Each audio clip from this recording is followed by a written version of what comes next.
Huberman Lab podcast, where we discuss science and science-based tools for everyday life. I'm Andrew Huberman, and I'm a professor of neurobiology and ophthalmology at Stanford School of Medicine. My guest today is Dr. Casey Means. Dr. Casey Means did her undergraduate degree at Stanford University and her medical degree at Stanford University School of Medicine. She is one of the world's foremost experts in metabolic health. Today we discuss how metabolic function and dysfunction impacts our health. In particular, we discuss mitochondria, which are involved in energy production within our cells, and the various things that we can each and all do to ensure proper mitochondrial function, which is essential not just for things like body composition and physical and mental energy, but also our ability to regulate hormones, blood sugar, and much more.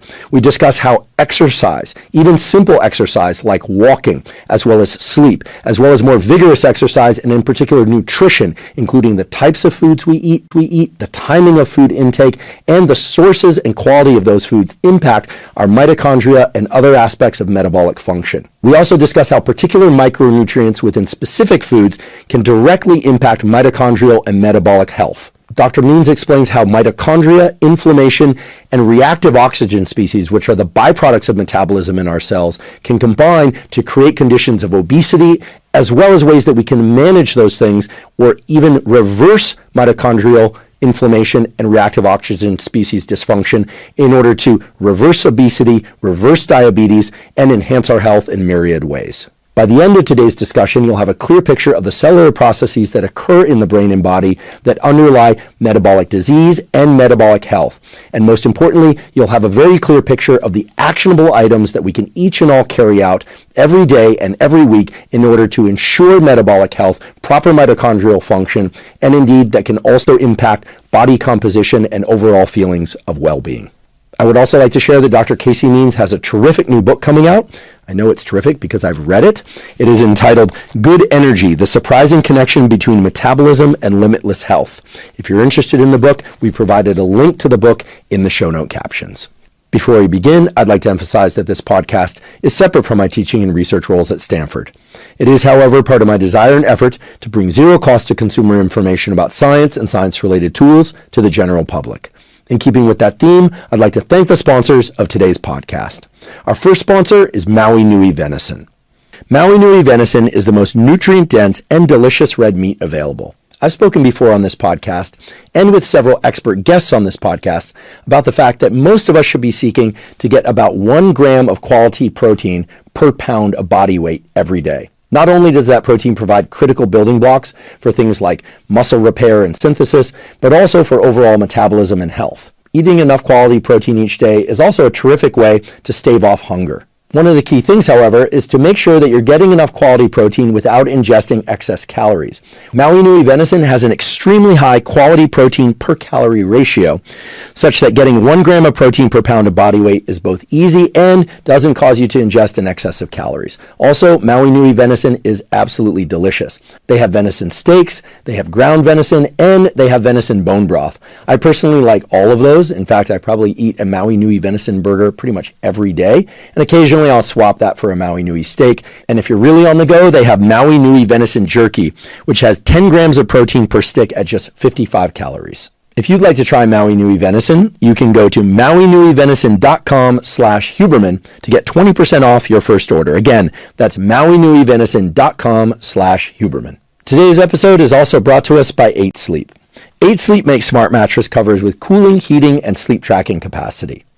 Now, I've spoken many times before on this podcast about the critical need to get sleep, both enough sleep and enough quality sleep. When we do that, everything, our mental health, our physical health, performance in any sports or school, etc., all get better. And when we're not sleeping well or enough, all those things suffer. One of the key things to getting a great night's sleep is that your body temperature actually has to drop by about 1 to 3 degrees in order to fall and stay deeply asleep.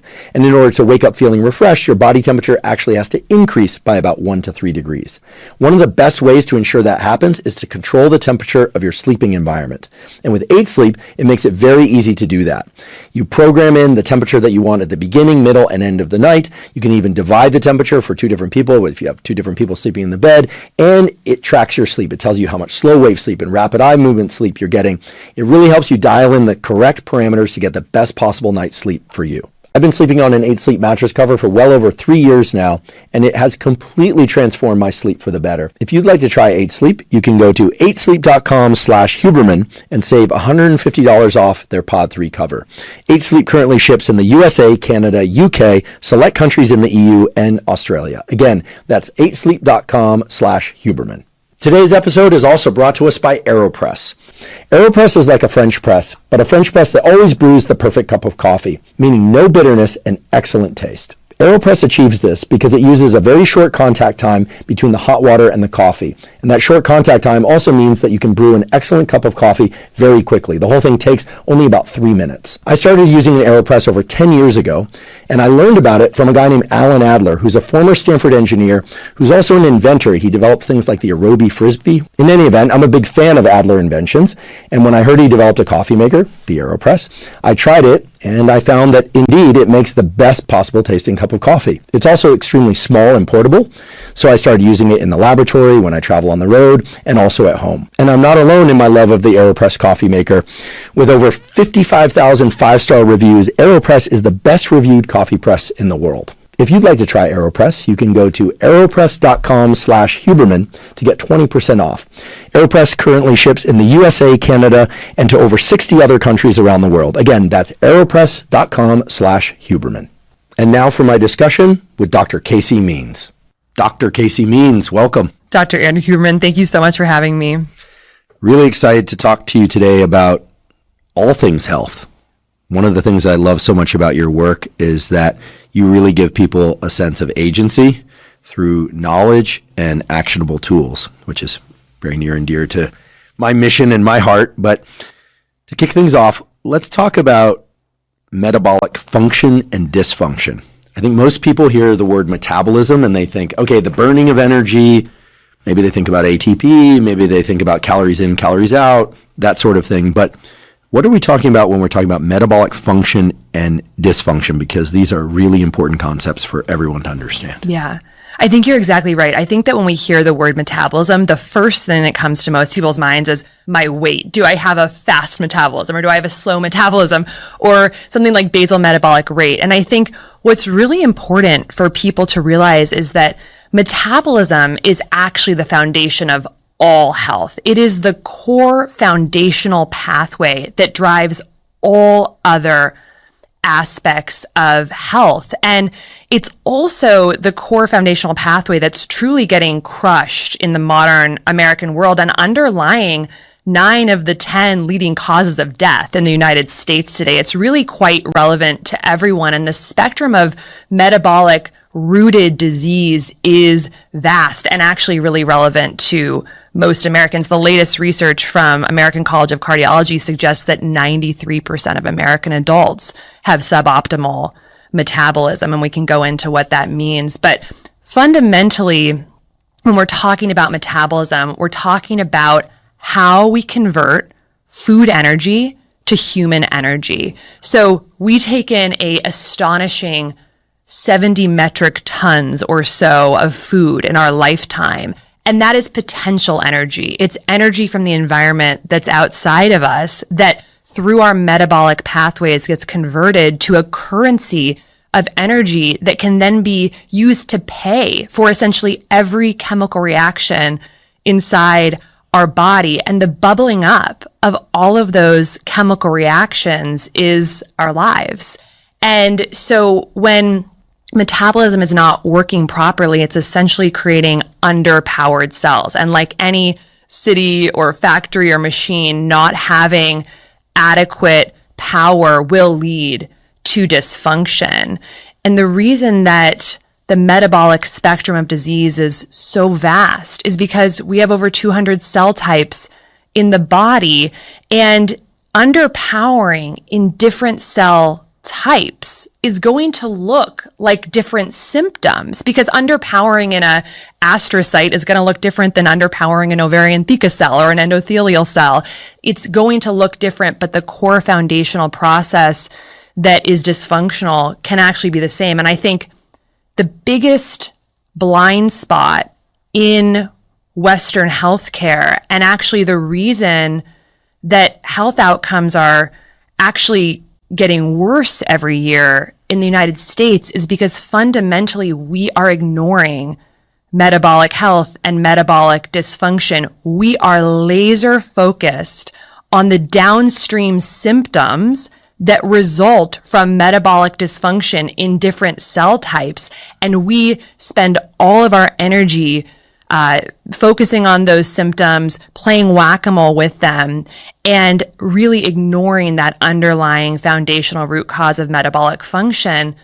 And what's so fascinating to me, and what I saw in the healthcare system as like a super subspecialist, as an ENT surgeon, is that, you know, the more we specialize in healthcare, we have over 100 specialties now that we've just like invented in the healthcare system. The more we specialize in healthcare, the sicker we're actually getting. So the more we do technological innovation in all these different specialties, the sicker we're getting. And I think what the real nugget there that everyone really needs to understand is we've bought into a system where we value specialization.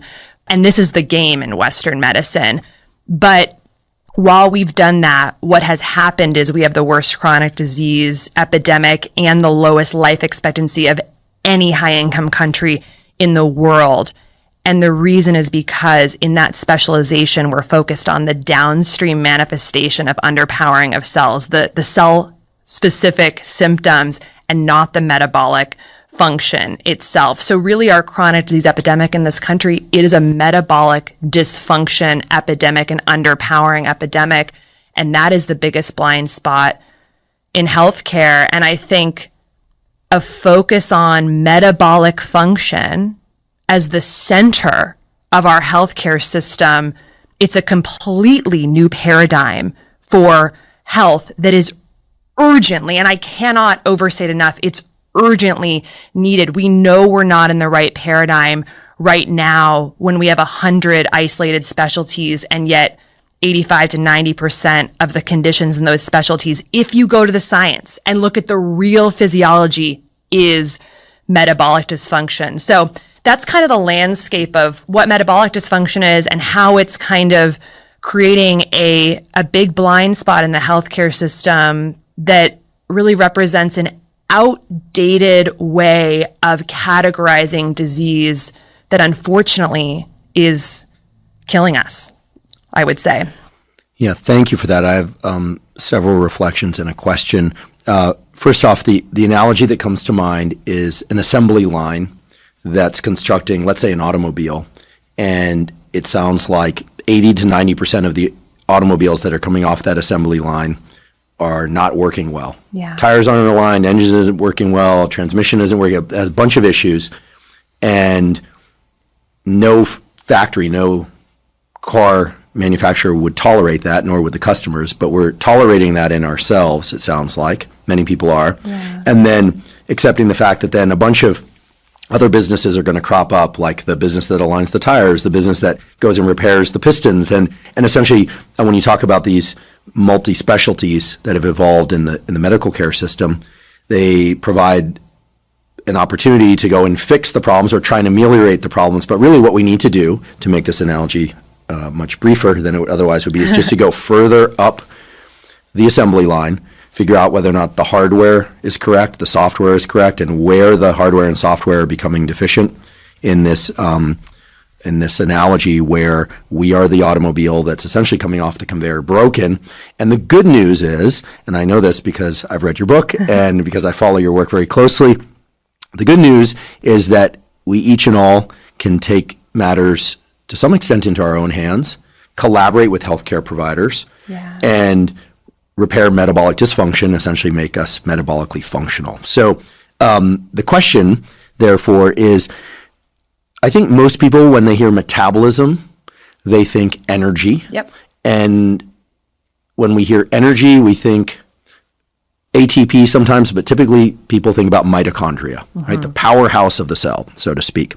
So you've talked about the trifecta, or the big three: mitochondria, inflammation, and oxidative stress, as three critical factors underlying metabolic dysfunction. And I'm presuming those are also the avenues to address in order to create metabolic function, because ultimately What we want, of course, is an optimistic picture that we can actually take some control, that we have some agency in all of this, which I believe we do. So if you would, could you get us all on the same page about, what are mitochondria and what do they do? Why are they so important? Then we can turn to inflammation and oxidative stress. Yes, absolutely. So the mitochondria are the structure within the cells. We have 40 trillion cells, and each cell might have a handful or many thousand mitochondria. And they are the magical part of the cell that does that conversion process of food breaking down and then converting to energy, to translating it to a currency of energy our body can recognize. And so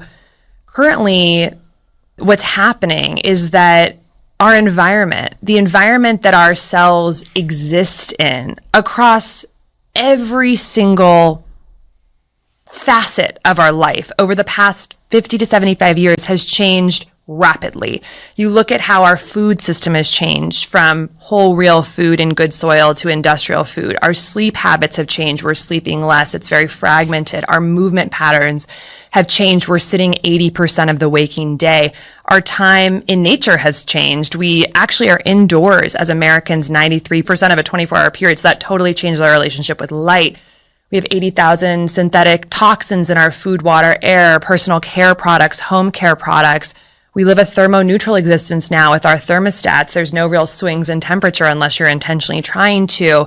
And then our emotional health is very different. We are very much exposed to low-grade chronic stress triggers. So across food, sleep, movement, emotional health, toxins, light, and temperature, things are not what they once were. And it's changed in the blink of an eye. I mean, the light bulb was created in 1806. This is like 0.04% of human history that we've even had artificial light. So things have changed. And the unique thing about all of these changes in our environment is that each one of those pillars, each of those changes in our environment synergistically directly hurts the mitochondria through different mechanisms, the chronic low-grade stress, the sitting, the ultra-processed nutrient-devoid food, even the blue light at nighttime, all of it through different core biologic mechanisms synergistically hits this part of the cell, the mitochondria. So we have the food coming in, but we're not doing a good job of converting it to an energy form we can use. So we have these underpowered dysfunctional cells because of mitochondrial dysfunction caused by our environment. And of course, what happens if you've got energy substrate that you can't process, it's going to be stored. And that's, of course, why we have an obesity and overweight epidemic that's affecting close to 80% of Americans. That's so wild. It's just, we talk about obesity like it's the problem. Obesity is one branch of a tree that's rooted in this mitochondrial dysfunction that's caused by our environment. And just to back up a little bit, to just sort of share kind of maybe like how I sort of started thinking about that.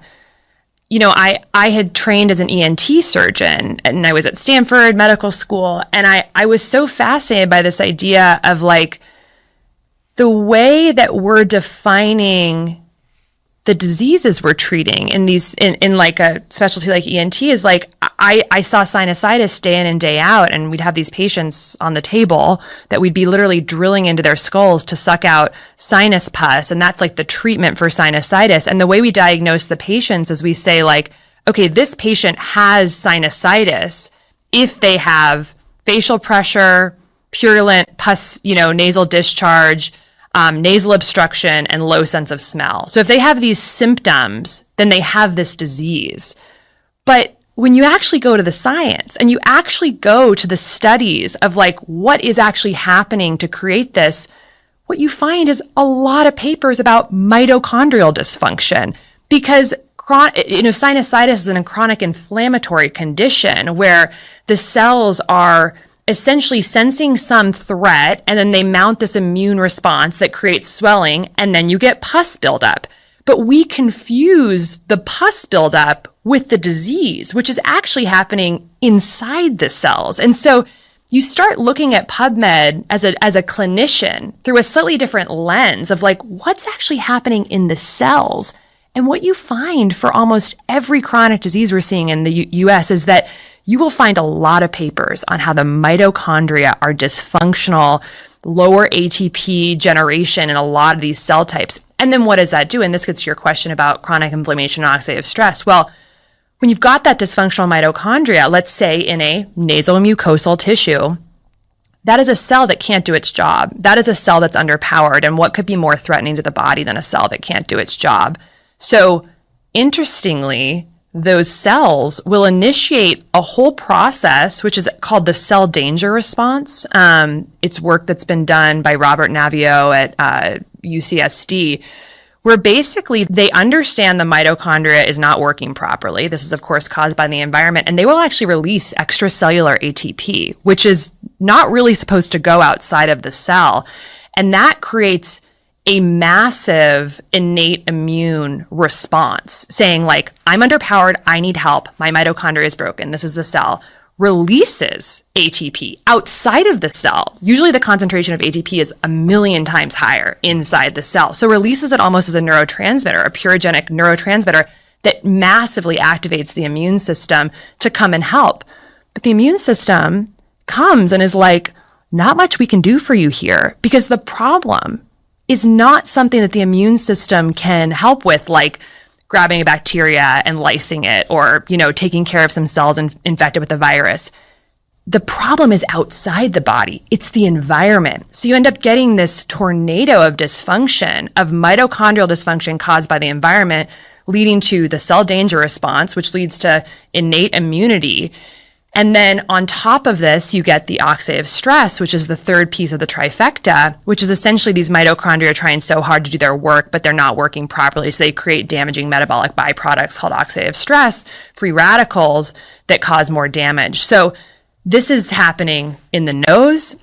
It's happening all over the American body because of our environment. So you've got these tornadoes of interrelated physiology of mitochondrial dysfunction, chronic inflammation, oxidative stress, which if you start going to the research as a clinician who's focused on symptoms and confusing those for the disease, and look at what's the pathophysiology of arthritis, what's the pathophysiology of Alzheimer's dementia, what's the pathophysiology of type 2 diabetes, obesity, fatty liver disease, polycystic ovarian syndrome, erectile dysfunction, it all traces back to this trifecta that no medication or surgery, you obviously can't operate on oxidative stress. You can operate on the downstream symptoms. So that's the real secret that I really feel like we need to reorient the healthcare system around, since 90% of healthcare costs go towards treating the downstream symptoms of these. And for every marginal dollar we're spending on treating symptoms, the rates are going up because they're doing nothing to actually affect that trifecta. But to really make it simple, I like to think of this trifecta of what I call trifecta of bad energy, trifecta underlying metabolic dysfunction of chronic inflammation, mitochondrial dysfunction, oxidative stress, as chronic inflammation is biochemical fear. It's response to a threat. Mitochondrial dysfunction is kind of like rolling blackouts. It's not enough power. And the oxidative stress is like wildfires. So it's kind of, what's funny to me a little bit is like what's happening inside the cell is almost like what's happening like in our society. It's like, this is like living in California. It's like blackouts, fire, fear. And that's literally what's happening inside our cell because of the environment. And again, the optimistic news that you alluded to is that we actually have tons of tools and tests that can actually help us understand our level of metabolic health, and even give us hints about inflammation, oxidative stress, and mitochondrial dysfunction. And it's very easy to improve if we know what we're actually focused on. Well, that's reassuring, and we're definitely going to go there. I appreciate the analogy to living in California. I've lived here my entire life. I have been outside of California, but perhaps the only thing you left out, besides rolling blackouts, fires, and what was the other one? Fear. And fear is high taxes. The taxes, the health debt on the body. So, in any case, not to be too dark and pessimistic. Well, that's the healthcare cost. I maintain great hope and still a lot of love for California. It's pretty great. It's got its great aspects and its not so great aspects, and I can say that as a lifelong California resident. There are other wonderful places to live. A couple of questions. First of all, about places to live. You've been talking a lot about in the United States. Yeah. Are some of these same issues with metabolic dysfunction occurring outside of the United States? I would imagine so. Yep. any country where we've exported the standard American diet and some of the other norms of Western living are starting to see the same rates of chronic disease. But like, it is worth not mincing words here. Of all high-income countries in the world, the United States has the worst chronic disease rates and the lowest life expectancy, and our life expectancy is going down, and we spend about twice as much on healthcare than the second highest spending country in the world. So we are abjectly failing, and that failure is predicated in our cult of siloing conditions into different specialties and not focusing on this root cause. And I want to just be super clear, like, there's a war being fought right now to get us to believe that siloing is the way, because as you alluded to, siloing is profitable. If you can convince doctors and people that their 10 different symptoms are separate things, then they're going to 10 different specialists' office. Meanwhile, 75% of American adults are overweight and obese, some of the highest in the world. A full 50% of American adults now have prediabetes and type 2 diabetes. 50%, 30% of teens have prediabetes. 40% of Americans have a mental health diagnosis. Cancer is set to reach 2 million cases this year in 2024, highest ever in recorded history. Alzheimer's is going up. Fatty liver disease is affecting 40% of adults, 18% of teens. Autoimmune disease is skyrocketing. Infertility is going up at huge rates. All these things are going up all at once in the US and, yes, in many of the other countries that are eating our diet. And there's no sign of it slowing down. And so that's really, if you look at the research through this different lens, you'll find that all of those diseases trace back to metabolic dysfunction caused by our environment that no shot, pill, or surgery can really address unless we unpack the environmental piece. Scary picture. I'm glad that but hopeful. But hopeful. We can fix it. Exactly. I'm glad that you are creating solutions. And I should say, and just remind people, I said this in my introduction, but you're talking about siloed medical care. You're talking about the kind of standard medical system, but let's not forget. Right. I happen to be a faculty at Stanford. You did your medical training at Stanford. You are a medical doctor, right? I mean, you have MD and are highly trained. You were an ENT, ear, nose, and throat doctor. So if anyone would be familiar with the industry and the practice and the educational system around this, it's you. Yeah. So you're not speaking outside your bailiwick. So before we pivot to solutions, I know people are eager to hear solutions, but in order to understand how to best apply those solutions, I do think it's worth drilling into some of the issues here just a little bit more. You talked about underpowered cells. Yeah. You've also alluded to the fact that most people are consuming enough and probably excess amounts of caloric energy. Yes.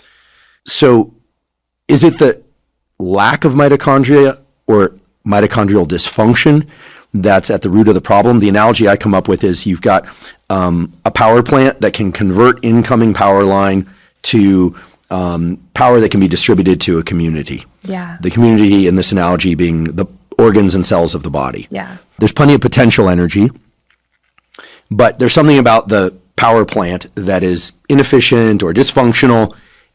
There are shorts, there are circuitry that's just not working such that the energy that the community can benefit from, the cells and organs of the body, is just not there. So it's not a lack of input, it's a lack of conversion and output. And the consequence of this we see in the form of excess adipose tissue and all the downstream effects. It's not just aesthetic, it's really all the downstream effects of visceral fat, subcutaneous fat, etc. What is it that would improve access to energy and energy utilization in cells? Is it simply a matter of getting the mitochondria to function better, or is it that one can actually create more mitochondria? This is the key question for how we can get healthy. And it's really about creating capacity in the body to turn more potential energy to usable energy, as opposed to taking that potential energy and shunting it to a storage form. It's all just like, I think about everything visually and I'm like, You got the circular cell from high school biology textbook. Inside are all the little mitochondria with the squiggly lines inside. And it's just like there's X's through those mitochondria. So instead of, after glycolysis and you've got the pyruvate, instead of going through the mitochondria, it's being shuttled into something else. And I mean, this is fundamentally the cause of insulin resistance, because when the body senses that the mitochondria can't do that conversion process, the cell basically says, because I can't convert this, I don't have the capacity to convert it to usable energy. I'm going to take the substrates and I need to block them. I mean, you've got to turn them to basically a storage form, which inside the cell could be toxic fats like ceramides and diacylglycerol. And I'm also going to block the cell from taking any more substrates because I can't do anything with them. That is fundamentally a root of insulin resistance. So the body says, okay, we're going to block the ability of the insulin receptor to transduce its intracellular signaling pathway. We're going to block it. And when that insulin binds, we're not actually going to allow for glucose to come in. So essentially insulin resistance is the cell compensating for the mitochondria being broken and telling the insulin receptor that that it's not going to be functional. And so you don't get the GLUT receptors on the cell membrane to allow the glucose to come in. So that's insulin resistance. Again, we talk about that as the problem, but the problem is actually inside the cell leading to that, so that's why just giving someone insulin isn't necessarily the answer. We have to increase mitochondrial capacity to let the flow happen through it to energy, which then trickles up into relieving a lot of these problems. So to answer your question, what we really want to do to increase our metabolic capacity from a first principles perspective, it's we need to make more mitochondria. We need to get each mitochondria to be more functional, and we need to have each more functional mitochondria processing more energy substrates. It's really that simple. And the beauty is we can do all of those things.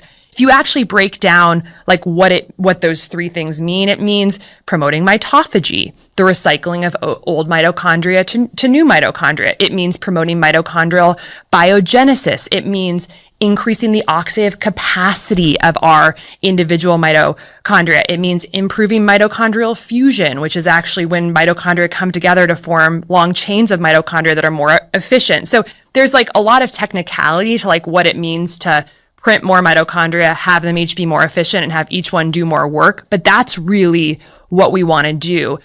And that's when it just kind of gets into the simple habits. Like there's simple things we can do for each of those things. For mitophagy, we can focus on various types of like endurance exercise and high intensity interval exercise. There's compounds like urolithin A that promote mitophagy. When we talk about improving our, oxidative capacity, this is things like the sprint workouts. We want to build more mitochondria. This is resistance training, literally telling the body to make more. So, but first principles, it's how do we get more of these working better, doing more work every day? And then we think about, you look at the data on walking, and it's like people who walk more than 7,000 steps a day have a 50 to 65% lower chance of dying in 10-year follow-ups. And it's like, yeah, because walking is literally a glucose disposal signal. So you're just simply asking, it's not a great biogenesis signal. It's not a great mitophagy signal, but it's a great disposal. So if you're doing lifestyle habits that do one of those three things, which we can of course go into more, you're improving the cell's capacity to do that conversion process better. I'd like to take a brief break and acknowledge our sponsor, AG1. By now, most of you have heard me tell my story about how I've been taking AG1 once or twice a day, every day, since 2012. And indeed, that's true. I started taking AG1, and I still take AG1 once or twice a day because it gives me vitamins and minerals that I might not be getting enough of from whole foods that I eat, as well as adaptogens and micronutrients. And those adaptogens and micronutrients are really critical because even though I strive to eat most of my foods from unprocessed or minimally processed whole foods, it's often hard to do so, especially when I'm traveling and especially when I'm busy. So by drinking a packet of AG1 in the morning, and oftentimes also again in the afternoon or evening, I'm ensuring that I'm getting everything I need. I'm covering all of my foundational nutritional needs. And I, like so many other people that take AG1 regularly, just report feeling better. And that shouldn't be surprising because it supports gut health. And of course, gut health supports immune system health and brain health. And it's supporting a ton of different cellular and organ processes that all interact with one another.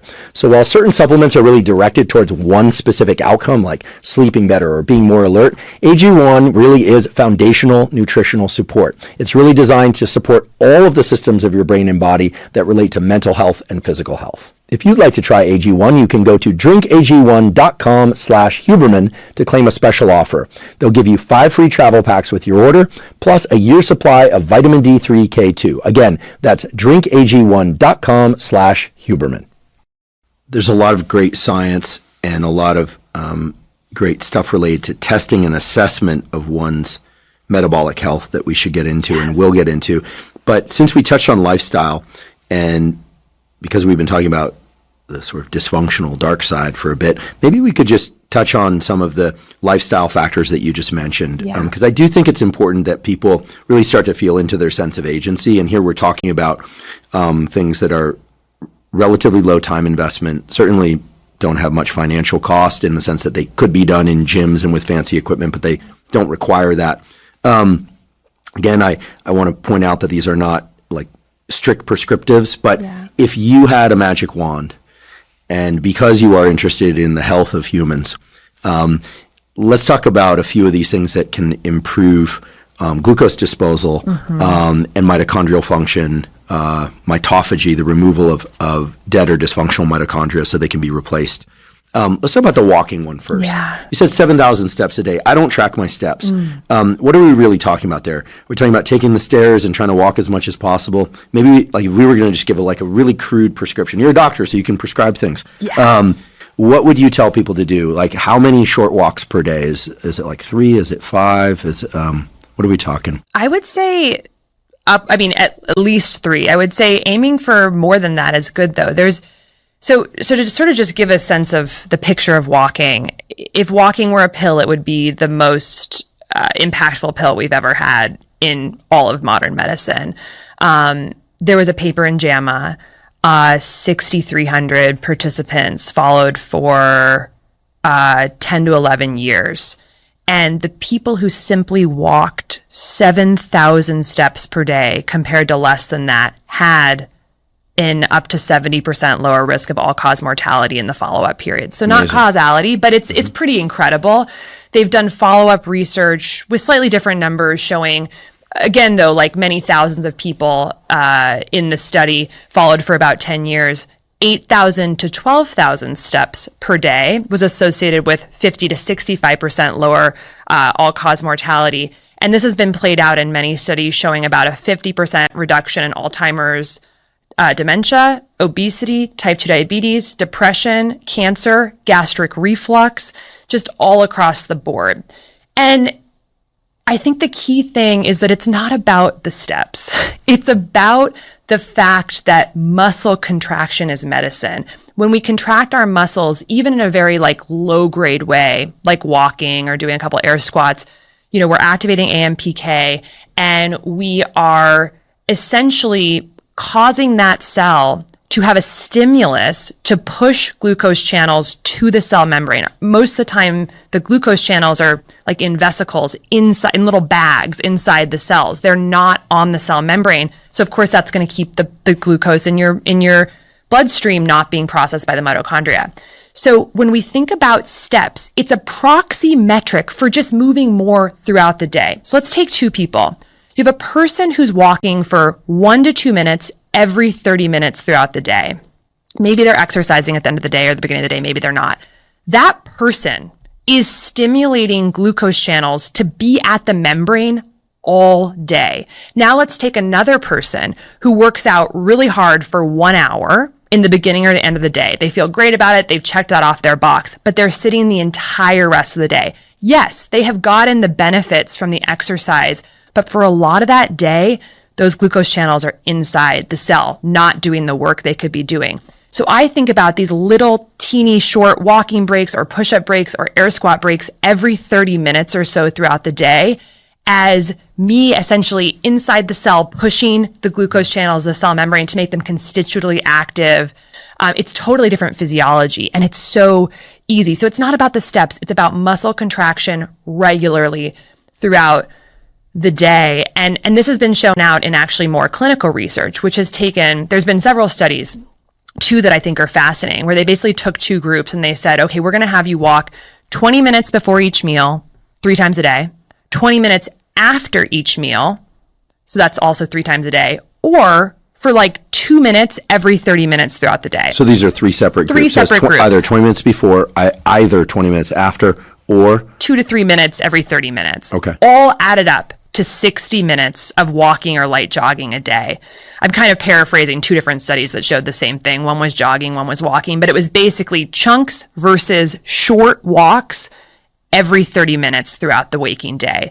The groups that do the short movement regularly throughout the day, even though the total time is the same across all the groups, have significantly lower 24-hour glucose level averages, 24-hour insulin level averages. They are metabolically healthier. And I believe, and the research mechanistically has shown, that it's because we're constitutively putting these channels of the membrane to take up the substrate, use the substrate. So this is not to replace exercise, but I think it's a reframe.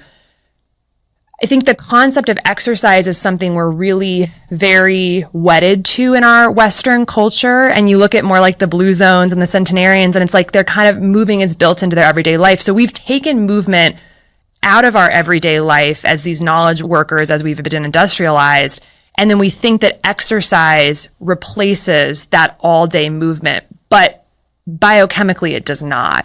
So I think a big part of kind of digging ourselves out of this chronic disease mess and creating capacity for mitochondria is finding ways to take a lot of the activities we do now seated and just find a way to do more of them moving, standing, or walking. Or if that's tough, you really need to sit at your desk all day, then every 30 minutes, taking 2 minutes to do some just light movement, flex those muscles, get the glucose channels of the membrane, get the mitochondria active. So, and I think another fascinating stat is like our gym memberships in the US have doubled since the year 2000, and obesity has gone up in the same period. So there's some mismatch between our obsession with exercise and our actual outcomes that we're seeing.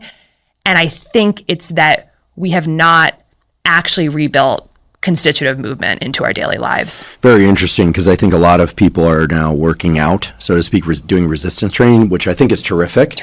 Used to be such, so restricted to niche subculture stuff like bodybuilding, preseason football, military, etc. And now it's more ubiquitous for everybody, men, women, young, old. That's terrific. Same thing with things like yoga and cardiovascular training. I mean, I like to study the history of exercise culture, and it wasn't but in the 60s when, jogging was considered kind of like, whoa, that's like a really esoteric niche culture thing. So lots changed. I love the prescriptives you gave because it's just very straightforward. A couple of short walks. It just makes so much sense. Mm-hmm. And I love the visual, and I hope people will really hold it in mind. So I'll reiterate it. The translocation of these energy utilization stores, vesicles as you call them, these little packets, from the center of the cell out to the cell surface, where then they can be involved in metabolic processes and the utilization of energy in ways that otherwise they wouldn't, and glucose disposal being a big part of this. So I have heard that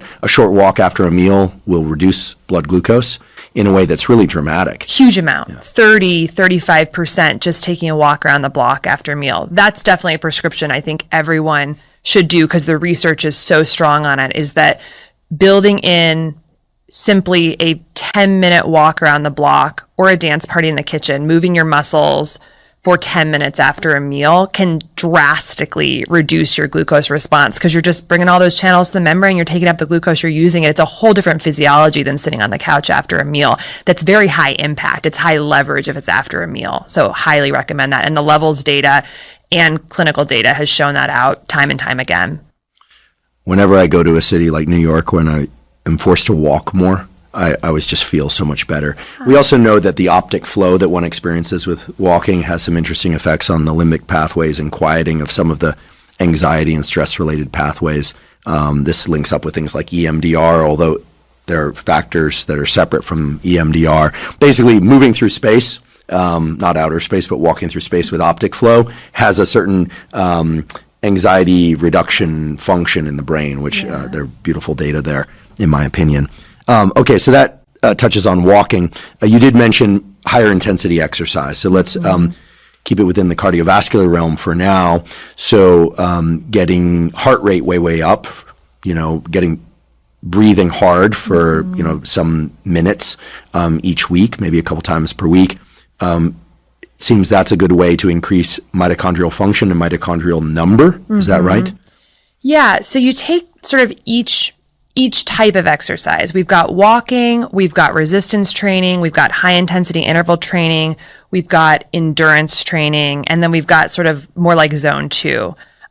So we've got these different flavors of how we get our heart rate up, how we get the blood flowing, what we signal to the cells. And each one actually has like a slightly different impact on the mitochondria. When we think about biogenesis, we're thinking mostly like endurance exercise and really more of that zone 2. And like that is really going to be a stimulus inside the cell to print more mitochondria. When we think about improving mitochondrial fusion, high intensity interval training is really, really good for that. When we think about resistance training, it's like that's like muscle hypertrophy. We're going to be creating more muscle cells and we need more mitochondria for those. So each one has kind of a different impact. And I think this is where, honestly, I think the regular guidelines that we have, even by our government, actually make a lot of sense. It's like work every major muscle group 3 times a week in a resistance type training, and then work to get 75 to 150 minutes of moderate to strenuous activity. So 75 minutes of strenuous activity or 150 minutes per week of moderate activity. So that actually makes a lot of sense. 80% of Americans are not meeting those very basic guidelines, and 20% of Americans don't get any physical activity really at all. Activity for the average American is 3,000 to 4,000 steps per day, which is less than 2 miles. So we are not even close to even meeting the basic recommendations that are out there. But I think those are pretty reasonable. Resistance training, 2 to 3 times a week, most major muscle groups, and working to, get the heart rate up, moderate level for 150 minutes a week, or strenuous for 75 minutes a week. Those are going together to be potent stimuli for biogenesis, mitophagy, mitochondrial fusion, for increasing antioxidant enzymes that are going to protect the mitochondria from that oxidative stress. And the one that's just actually not in there in the sort of the basic recommendations for Americans is the walking. And I would just absolutely add to that at least 7,000 steps per day based on what the data is showing, which honestly would probably take less than an hour total to do. If you break it up throughout the day, it's just a few minutes a day. So that right there are going to be like a big multifaceted set of signals for increasing mitochondrial capacity in different ways. Terrific. What are your thoughts on under the desk treadmilling? I don't own one of these, and I try and get walks, and I definitely do my 3 resistance training sessions per week, different muscle groups on different days. So it ends up being each muscle group is hit directly once and indirectly a second time. But I like to do a long hike once on the weekend, run in the middle of the week that's 30, maybe 35 minutes, and then some VO2 max, really short workout, 12 minutes total, where basically I'm just going for the feeling that my heart is going to jump out of my chest and I'm going to die from gasping of air. But luckily, thus far, I haven't died. Nonetheless, the total time commitment isn't that great, but I find that I'm at a desk a lot, and I have a standing desk. Is it wise to get a treadmill under the desk? Seems like it would be one of the best things one could do.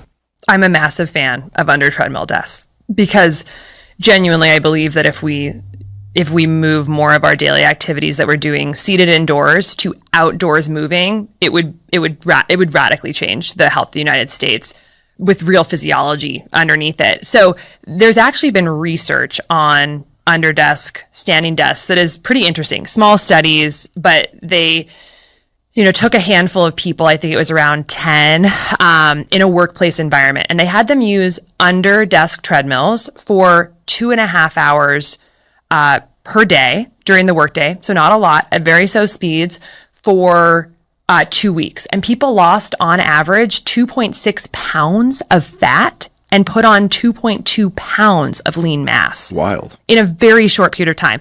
The study makes a somewhat wild claim that if this were extrapolated to a year, we anticipate that we could see a loss of 44 to 66 pounds. Assuming it's linear progression. Exactly. Which is not the case, folks. But right? That's why I'm saying it was a pretty, but that was there in the discussion. But I think that short period is quite interesting. So that's pretty significant. And that's just for 2.5 hours a day. So I think now that they're about $150 on Amazon, these Underdesk treadmills, I think for anyone who's a knowledge worker, it's a good thing to have at your house. And the way I use it is like, I basically just force myself to start my day on the treadmill desk. And I say to myself, if I don't like it after 5 minutes, I'll sit down if I need to sit, but I'll start and just see how it feels. And then an hour goes by and I've forgotten I'm even on it. Is that right? So you're able to work without thinking about having to treadmill? I am putting it at such a slow speed. I think I'm usually walking at like 1 mile per hour. I mean, it's very, very glacially slow. I do put my Oura ring on my second toe when I do this because otherwise it doesn't count my steps, because if your hands are at your desk, it won't count your steps. Because the Oura ring's measuring hand accelerometry. Yeah. But it's incredible how even at a 1.0, 1 mile per hour speed, after 2 to 3 hours, you're easily going to get 6, 7, 8,000 steps, and then throw in a couple other short walks throughout the day and you're getting there easily. So it's just a great way to build back in what modernity took away. And that unfortunately is unavoidable, that regular movement for good physiology. So I'm a big fan of them, and the data suggests that for a couple hours a day they can actually have an impact on body composition, which I think is a great, easy, inexpensive thing for people to do. But if you don't want to buy one, like, just set those timers and build in the walks, throughout the day outside. Terrific. Yeah, I'm a fan of getting walks when I can. I wonder your thoughts on, there was a study, I'm not sure if you're familiar with it, published out of the University of Houston, where they looked at what they called soleus push-ups, yes. Which all the gym goers are going to roll their eyes. Imagine sitting down and pressing your toe against the ground and raising your heel. So kind of like seated calf raise, but no weight, right, under the desk. And this study had some remarkable claims and conclusions, which included, as I recall, that the activation of this muscle, the soleus, which makes up about 1% of the body's total musculature, caused a disproportionate use of blood glucose. Yeah. So it mobilized blood glucose in a good way. Yeah. And the idea was, if people it's not just bouncing your knee, but would actively push their toes against the ground and raise their heels as they were seated and doing work, that somehow there would be a positive effect on metabolism and blood glucose utilization. I talked a little bit about this on social media and a few other podcasts, and it was interesting to see the sort of attacks that I got. Like, people really didn't like the idea that this was any different than so-called NEAT, non-exercise activated thermogenesis. So it's known that people that fidget a lot or move around a lot burn a lot of calories. This actually goes back to some really beautiful work several decades or more ago from Rothwell and Stock, who talked about the fact that animals and people who fidget a lot burn a lot of energy. They tend to be thinner. They tend to have lower adipose tissue stores. And it's because they're just burning a lot more calories. And this is actually what people who suffer from anorexia, which is, by the way, the most deadly of the psychiatric conditions, so it's we're talking about true anorexia, are encouraged not to do, because they either do it spontaneously or they learn that it's a very efficient way to burn calories, and that's not what they need. But many people do need to burn more calories. So bouncing the knee, that thing that drives everybody crazy if you're not the one doing it, soleus push-ups. What are your thoughts about this and that study? We don't have to pick it apart in detail, but I thought it was kind of interesting. It's all coming back to just moving the body as much as possible during the day. Contracting muscles. It's medicine. And I find the concept of NEAT just endlessly fascinating, because we kind of come up with this term, non-exercise activity thermogenesis, and the data is really good about it. It basically shows that this is a prime potential intervention for the obesity epidemic. And it all goes back to the cell. Like it's essentially a stimulus that's telling the body to stay metabolically active as opposed to keeping all those metabolic pathways, dormant during the day. And I think that it is funny though that like we have these acronyms for basically like this is just the way life was 100 years ago. If you look at like the 1800s, almost 100% of Americans lived on a farm, basically, like pre-industrialization, pre-urbanization. Most Americans, not 100%, but close, they grew some of their own food. They lived either on a farm or had a large garden. Now that number is less than 1%. So like movement was just built into everything we did. And you think from there, like what has happened? Like we were outside, we were moving, our activities of daily living involved movement. And if you just take the grocery example, then it moved to like, okay, maybe farmers markets and sort of like, outdoor open air markets. Then it's supermarkets. Then it's, now it's literally buying food online with the click of the button. And now some people aren't even doing that. They're literally on the food delivered to them with Uber Eats. So at every level, we've taken away movement from everyday life. And now we have sort of an acronym to like bring it back in. But really it's about just giving the body stimuli that the cells have been entrained to expect throughout all of human history and building them back into our modern life. So I think it's incredibly important. And I think it also brings up this point that like is so critical, which is like, I really think our way out of this chronic disease epidemic, and even for people who are listening, don't have a chronic disease, any real chronic symptoms we're dealing with, and just the fact that we're not feeling as good as we could, like the way out is pretty simple. Like it's some of these basic things like walking more throughout the day, moving more throughout the day, getting outside, eating clean, unpoisoned food. A lot of these things that have the best data are so simple.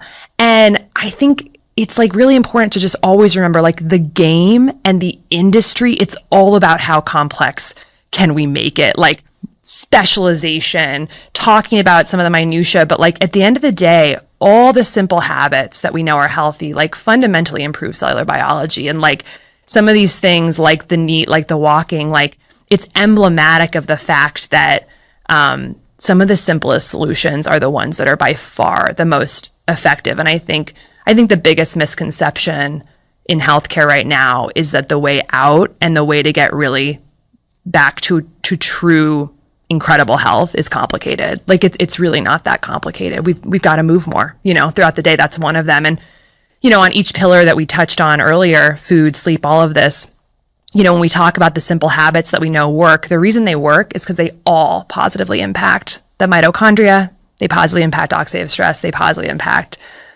inflammation. So, yeah. I love it. I love simple solutions that hit multiple cellular pathways that can make everybody healthier. I'd like to just take a quick break and acknowledge one of our sponsors, Inside Tracker. Inside Tracker is a personalized nutrition platform that analyzes data from your blood and DNA to help you better understand your body and help you reach your health goals.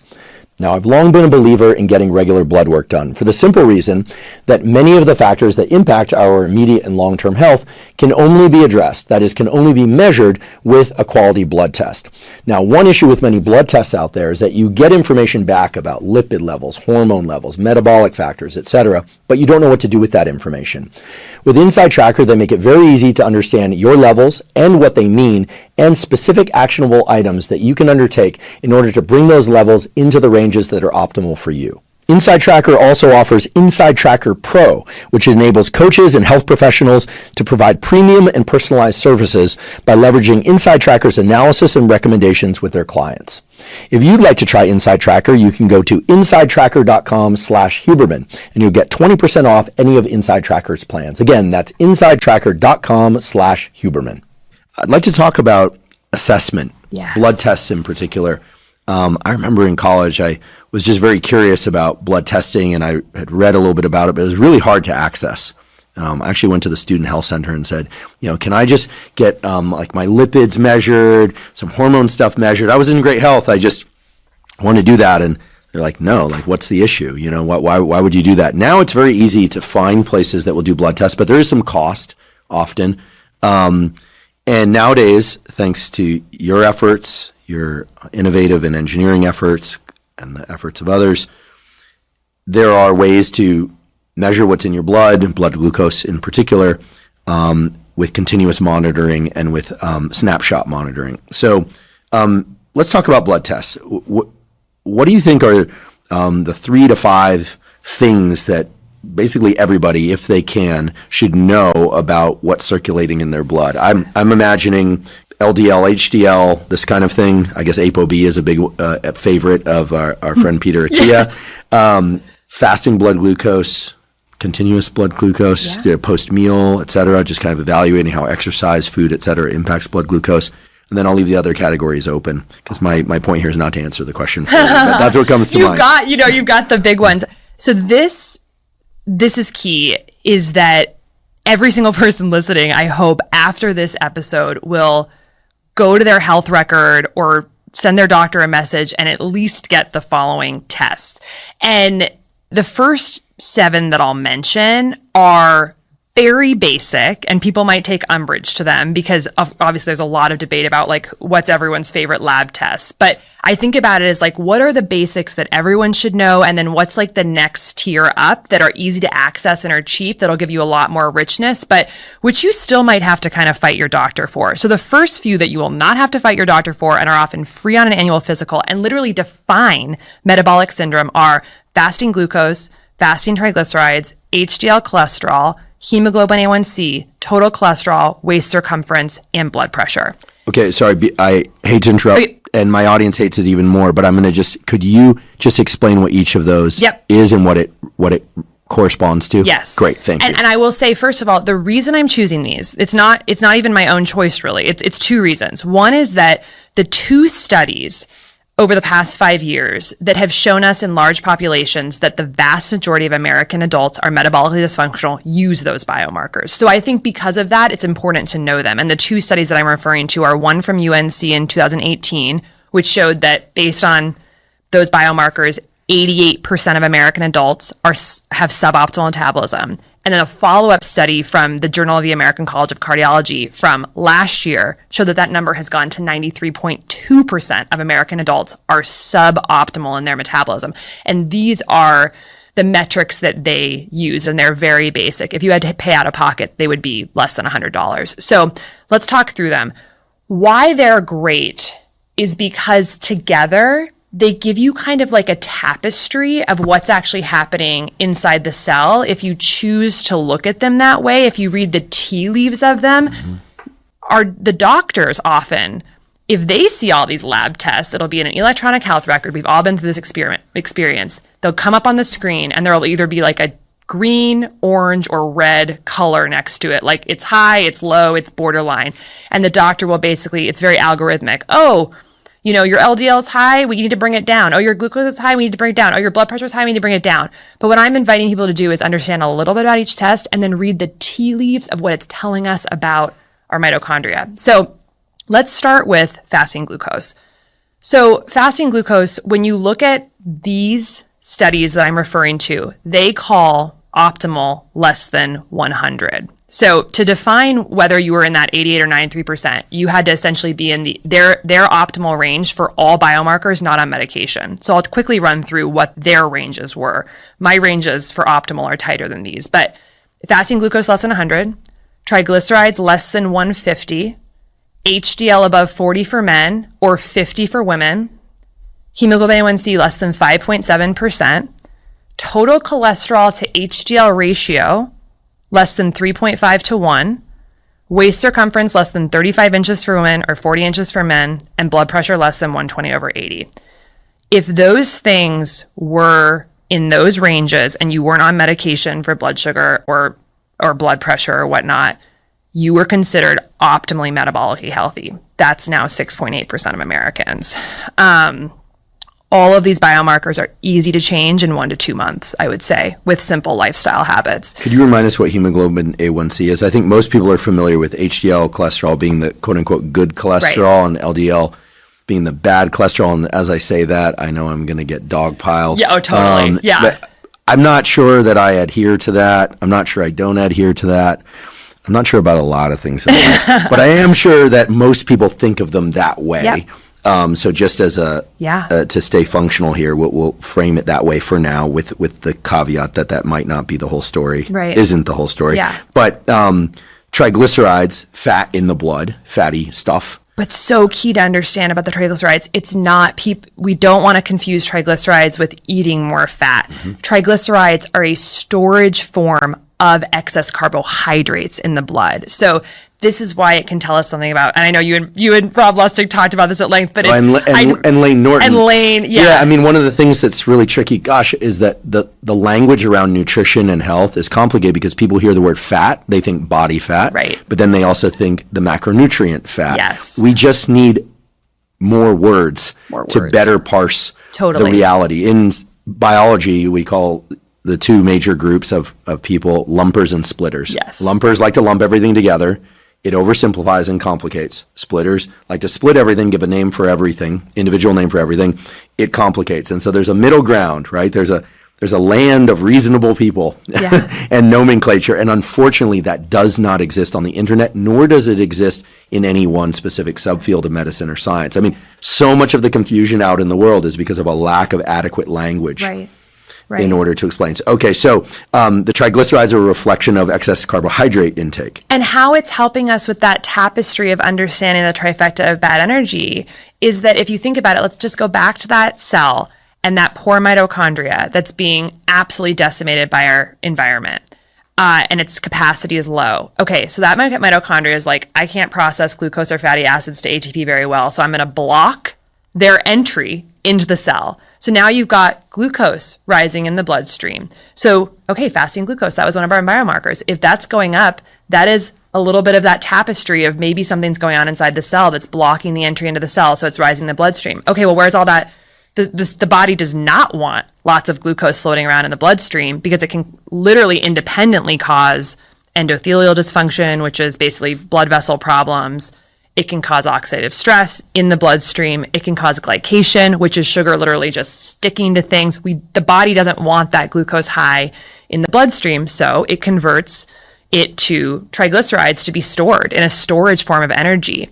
That's a key point that I think is helpful to understand, is that the body, it's always trying to kind of keep things in the right range, so it'll convert things. So then triglycerides, a picture in your blood of glucose being high and triglycerides being high, is very much should signal to everyone when they look at their labs that there's probably something going on inside the cell that's blocking the cell from being able to use and process. It's a sign of mitochondrial dysfunction and chronic overnutrition.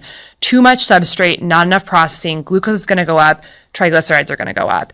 And so then if you kind of squint and read the tea leaves, it's like, I think metabolic dysfunction. And what's fascinating is that the travesty in our healthcare system is that a patient might go into the doctor and their fasting glucose is 99, 1 point under what we'd consider the normal range, and their triglycerides are 149, 1 point under what we'd consider the normal range from these things. That doctor might say to that patient, you're totally fine. Both glucose and triglycerides are normal. But that's just really problematic because they're on the upper end of normal for both of those. And so really what that would say to me as someone thinking about the mitochondria is like, this person is definitely metabolically dysfunctional. They're on the highest end of normal for both triglycerides and glucose. There's definitely insulin resistance going on here. I would much rather see that glucose at 73 and that triglyceride at 50, which to me would say, oh, this cell's processing through energy great, and things are moving through, and we're not backing up in the bloodstream, we're not converting to triglycerides. So that's where really optimal ranges get in. But so that's glucose and triglycerides. Why, if those are starting to creep up, it's a sign that something is happening metabolically. And then when we look at some of the other biomarkers, so hemoglobin A1C is really, so that's a marker that's looking at how many of the hemoglobin molecules that are in the red blood cells that carry oxygen, how many of those hemoglobin molecules have sugar stuck to them, and that's glycation. So you're looking at glycated hemoglobin, and you can imagine that if the concentration of glucose is higher over time, more glucose is going to stick to red blood cells, and that's going to create a higher percentage of glycated hemoglobin. So that's why that lab is represented as a percentage. So less than 5.7 is what we want. You want those cells nice and smooth and slippery. Nice and smooth. No sugar stuck to them, causing dysfunction. And because blood cells last for about 9 to 120 days, hemoglobin A1C is giving us basically a snapshot of average blood sugar levels over 9 to 120 days. And if that average is higher, again, probably a sign that cells are rejecting glucose from the cell and it's causing a rise in the bloodstream. And then just talking about one other biomarker in that we talked about, which was blood pressure. People might say, well, how does blood pressure relate to like what's going on inside the cell, in the mitochondria and whatnot?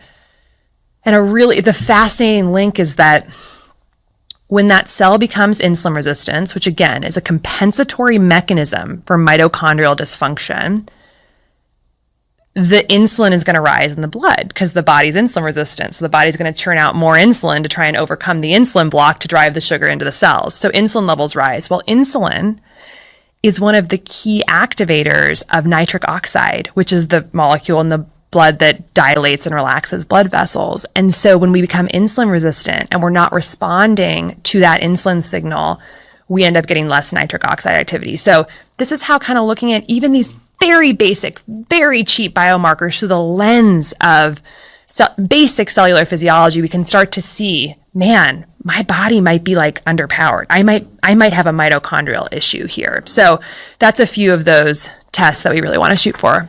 Terrific. And thanks for bringing up blood pressure again. It's sort of comes across to many people as old school, right? But when Attia was here, one of the several times he was here, he really pushed on blood pressure as such a key metric, right? I mean, obviously, if blood pressure is high, you're getting less nitric oxide for whatever means your vessels and capillaries are constricted.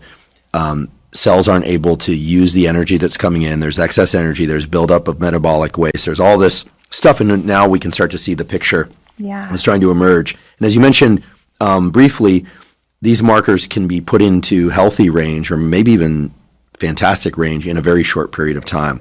So we'll talk about how to go about that. In terms of getting a basic blood test, you're a physician.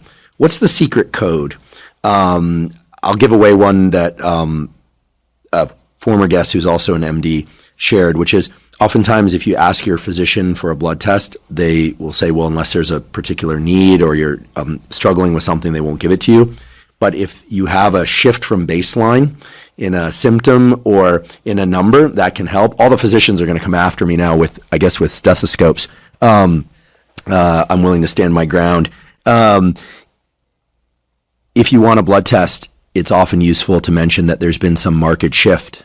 You want to be honest, right? But some market shift in sleep, in lifestyle, in how you feel, standing up, sitting down. I'm not trying to lace people's minds with ideas to create narratives here, but oftentimes where physicians are resistant, they'll be more amenable if they understand that, hey, like something's changing, and the patient's saying something's changing. It actually would be irresponsible of them to not give the blood test. So there you go.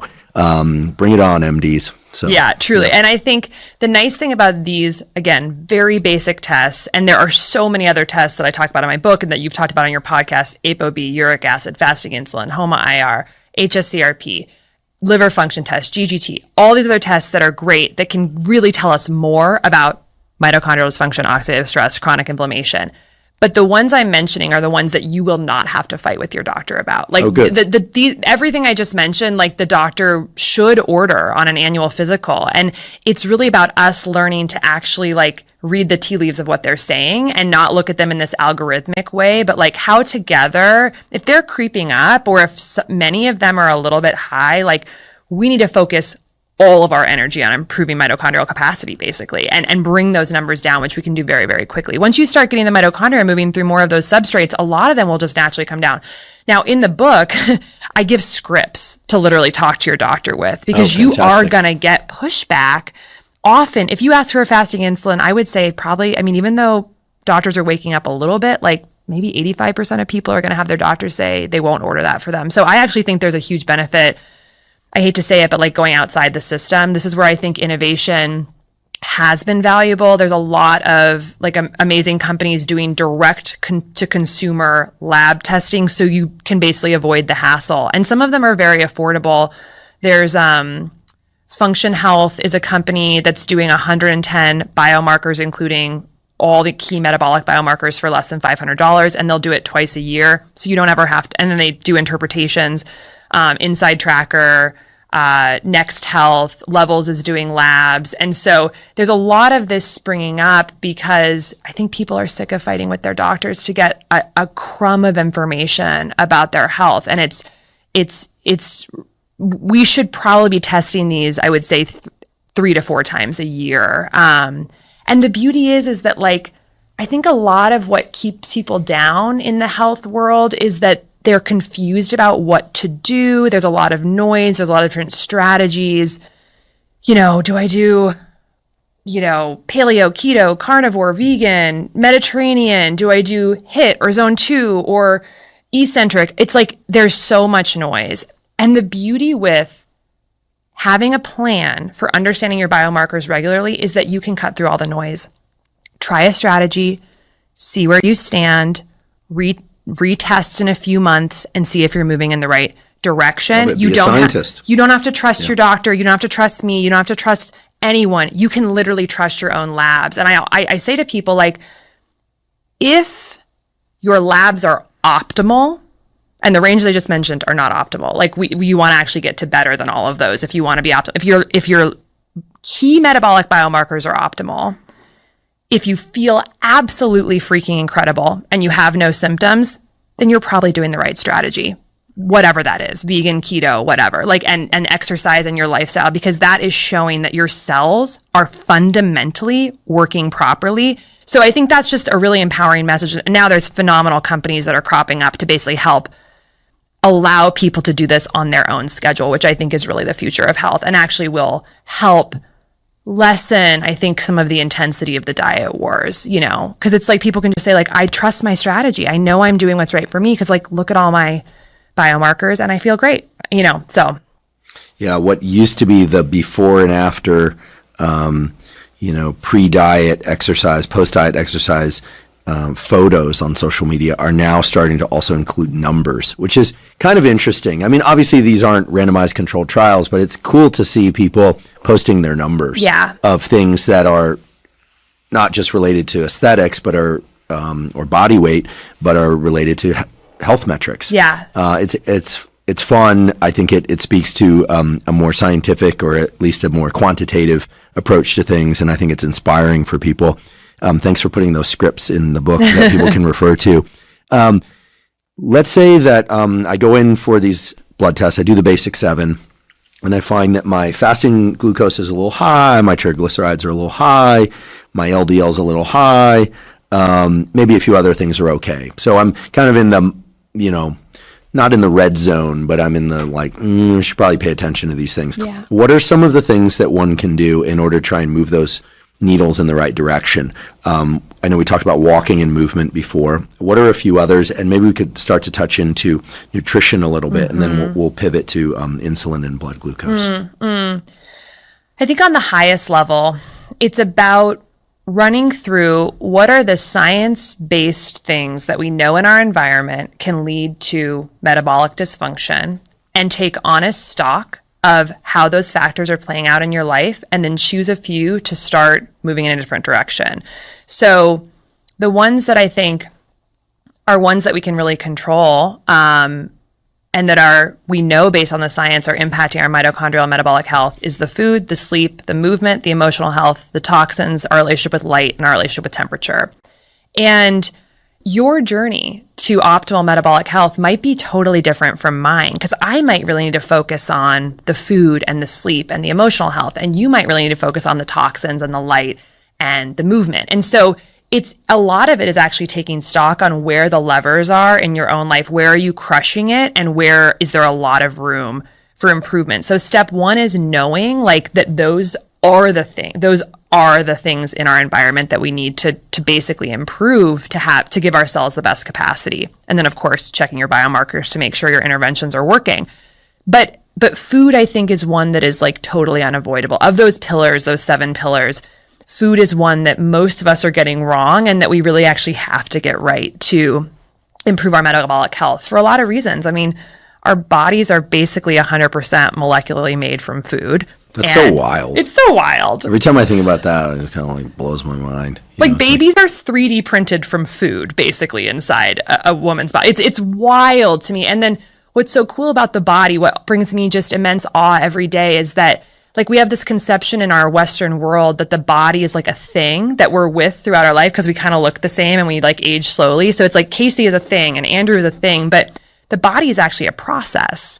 The body, and there's this amazing Taoist statement, like life is a process, not an entity. I love that. And no, I'm sorry to interrupt. I always, wish that if people could understand that with biology and health, understanding the nouns and the names is important, but it's verbs. It's verbs. If you understand that things are processes, or processes, depending on who you are and where you live in the world, it all becomes so much more tractable. Yes. And it's so much more hopeful because if I'm a process, if you're a process, then every day we're eating, we are changing the process. Whereas if you think you're a thing, then there's no hope because I'm Casey and that's who I am and I have this disease, and I think so much in our language actually of healthcare, both our Western sort of despiritualized nature, like we don't really have a lot of curiosity with process, but even like the ideas, the way we talk about disease, I have diabetes, and and we don't even talk about diabetes cures, which now a lot of people are curing their diabetes. We call it remission. Like it's this thing that's a part of you. And I think I just love this idea of like we're evolving every day and food is so important because again, we take in 70 metric tons of food in a lifetime, 2 to 3 pounds per day, 1 metric ton per year on average. And that is like the printer ink. That's the 3D printer ink to create tomorrow's version of ourselves, which is molecularly different than the Casey of today. That's a hopeful message because if we can give the body food, which, I think our conception of food, I think is very limited. Food is the molecular building blocks of the body. It is the cell signaling functional molecules that tell our cells what to do. They act as transcription factors, epigenetic modifiers, cell signaling pathway intermediates, and it's also, of course, the substrate to change what the microbiome does and the composition of the microbiome, which is basically a pharmacy inside our bodies to create different molecules that can affect our health. So food is certainly a calorie is a calorie from the concept of thermodynamics, but from the concept of molecular information, it has 3 massively important parts that are unavoidable for creating cellular health. So I would just say that is the pillar that we can be happy to drill into of like, what do we really do to, build as much metabolic health as possible? Yeah, I want to focus now, if you're willing, on food, not just macronutrients, proteins, fats, and carbohydrates, not just calories, although that as well, but things like timing, things like fasting, and micronutrients, which I think is a highly underexplored topic. So with respect to food, I feel like we've all been exposed to pretty much every variation of, it's all calories in, calories out. And by the way, I believe in the laws of thermodynamics. So yes, total caloric load matters. Total energy expenditure matters without question. Within the framework of not consuming excess calories, there's a lot to explore, however. I can just say for myself, for what it's worth, I'm not very hungry until 11 a.m., noon or 1. I'm okay not eating until then and just, water, electrolytes, and caffeine does me just fine. I can exercise, etc. But once I start eating, I really enjoy eating, and I mostly like the proteins. I like meat and fish and eggs, and I like cheese and vegetables and carbohydrates and fruit and all of it. I like all the stuff, and I tend to like single or few ingredient foods. I just naturally do. So I've been lucky in that way. But I know a lot of people like sandwiches, processed foods, things that are combinations of ingredients. What do we know about kind of, I don't want to say optimal, but if one were going to explore different ways of eating for sake of adjusting these biomarkers in the right direction and improving metabolic health, is there kind of generic jumping off point? Would most people, for instance, be wise to cut back on the total number of sugars, or the total amount of sugar rather, perhaps reduce the amount of carbohydrate and replace it with some lean quality protein? I mean, are there generalizations that we can make, or is it really all just about not getting excessive calories and trying to get those calories from the most nutrient-rich sources? Well, just drilling in on two things you just said there. So one thing you said that was interesting was that you're lucky that you like all of those foods. And then the second thing was, is it just about not getting excess calories? But I think what's interesting about both of those is that I would argue that the reason you like those foods is because you have given your body enough whole, real foods that now everything in your biology, neurobiologically, your reward circuitry, your microbiome, your satiety hormone threshold, all of these are now basically creating a situation in which you like those foods. And then the caloric thing fits into that because the reason we're eating excess calories, the reason chronic nutrition is happening, and the reason we are quite literally in the United States eating ourselves to death for the first time in human history is because we're not eating real food. And we're eating 60 to 75% of our calories of ultra processed, nutrient depleted foods that fundamentally don't give our cells what they need. And a real premise that I think is so important to realize is that our cells are brilliant. And if the cells aren't getting what they actually need to function properly, they will drive you to eat until they get their needs met. Unfortunately, because the ultra-processed food is designed to be highly addictive and it's devoid of what the cells actually need for good function, we end up eating ourselves into a grave. And now almost 80% of Americans are overweight or obese. Close to 50% of the country is obese. We literally gloss over this as a culture. It has become so normal in such a short amount of time. But I always think about the fact that, like, there are really no other animal species in the world that have obesity and chronic disease epidemics. And they don't have social media, they don't have experts, they don't have PubMed, they don't have the FDA, they don't have the USDA, they don't have any of it. And they have somehow figured out a way to stay at a healthy weight and to not get heart disease. And it's because they're eating real food that meets the needs of their cells. And so I think, to just boil that down, the root cause of the problem is that we have a toxic food supply that's no longer filled with the molecular information that our body needs to know to be satiated and to function properly. And so through the complex biology of satiety hormones and neurobiology and microbiome function, we are driven to eat so much more. So truly, the jumping off point for anyone on the quest to better health is to eat as much real, unprocessed food from good soil as possible, and of any dietary philosophy they want. Truly, I think if someone's eating real, unprocessed food from good soil, who is, plant-based or who is keto, they are going to have such a higher chance of meeting their body's actual fundamental needs. And the good thing about biomarker testing is they can track for themselves if they are having good cellular function with that strategy.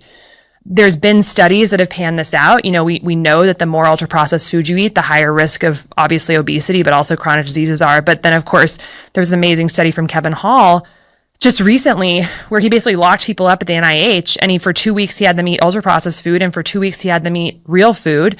And people ate 7,000 more calories in the 2-week period when they were eating ultra-processed food versus than unprocessed food. They were locked at the NIH. I mean, I've been to NIH quite a bit.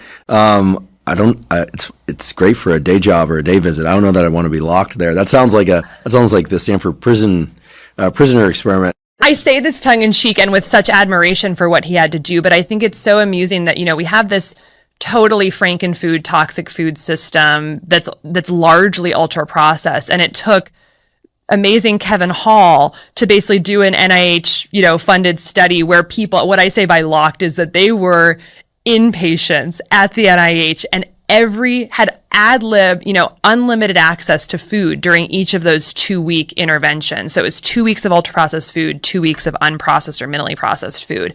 And they could eat whatever they wanted as much as they wanted in both groups. And then they would weigh every single bite that was left on their trays. So they knew exactly how many calories they ate. And literally just giving people this ultra-processed food, which is devoid of what our bodies need and therefore will drive people to eat more. They ate 500 calories more per day for a total of 7,000 calories more in that 2 weeks. And they gained about 2 pounds and then lost 2 pounds in the unprocessed group, which makes sense, of course, because a pound is about 3,500 calories. And so we have to do these kind of crazy studies just to prove what we kind of know is true, which is that this ultra-processed food environment that's cropped up over the past 50 years is an experiment that has failed. It has failed. Close to 45% of kids are overweight or obese now. Like, it's not working. And that really is the root cause. So I think a lot of food is about quality and how do we actually really meet the needs of the cells so that our satiety hormones get secreted and we naturally stop eating. Because just telling people eat less calories but eat whatever you want, that just doesn't work. We have to inspire the body to not want to eat excess calories, which we do by stimulating satiety hormones, helping the microbiome support that process and then change our reward circuitry, which is done with the most nutrient-rich food we can possibly get. And that's why I mentioned the soil, because our food is drastically depleted of nutrients. So when we look at that 70 metric tons of food we're eating in the lifetime, it's just fascinating. That's the information for our body, what it's going to be built from, how it's going to function. Well, right now, 60 to 75% is ultra processed. So we slash the value because the ultra processing just like slashes the nutrients. We slash the value of that 70 metric tons. And then we have crappy soil because our industrial agriculture system, which means the food in some cases has 70% less of key micronutrients in it. So that 70 metric tons, what's actually useful for our body becomes so much smaller. So what we want to do is basically expand the value of that substrate we're putting in the body. And that means real food, unprocessed, from good soil, meet the needs of the cells, naturally don't be hungry, maintain a healthy weight. And, something I talk about is that we could talk about nutrition, the biochemistry of nutrition all day, but in my review of sort of the biology and the biochemistry, like there's 5 main things I think we can strive for in our food that can really help meet the needs of our cells. Mm-hmm.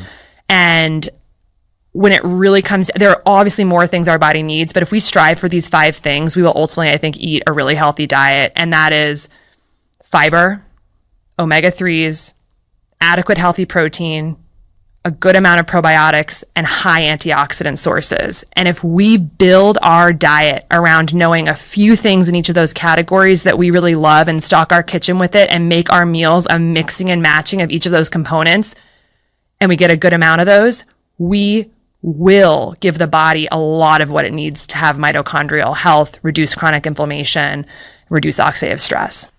It's interesting for me to take a step back from nutrition as it's typically presented and think about the brain, the hypothalamic circuitry that drives hunger and satiety and things like that.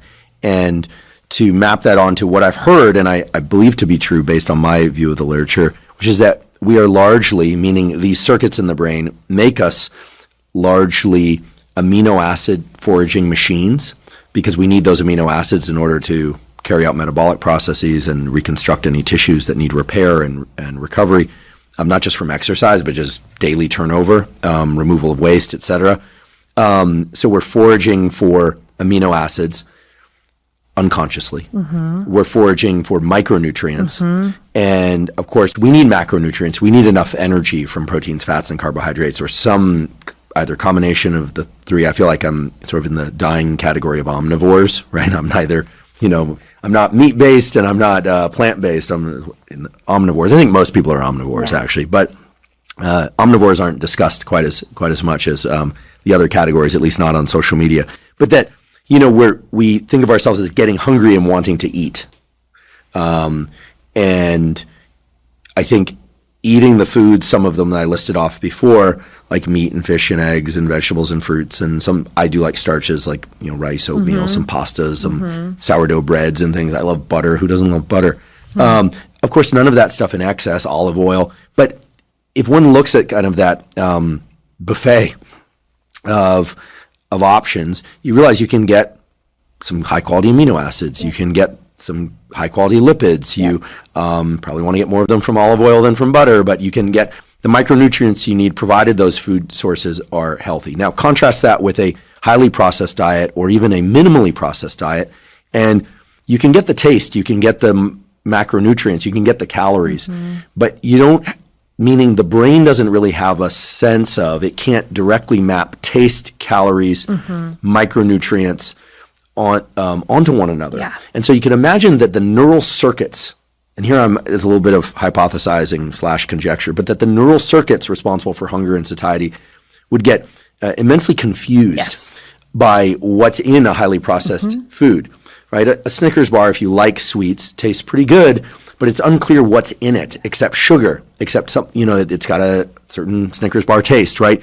But if the circuits of the brain are really trying to drive us to get amino acids and micronutrients for bodily health and repair, well, then highly processed and even moderately processed food has just got to be pure confusion.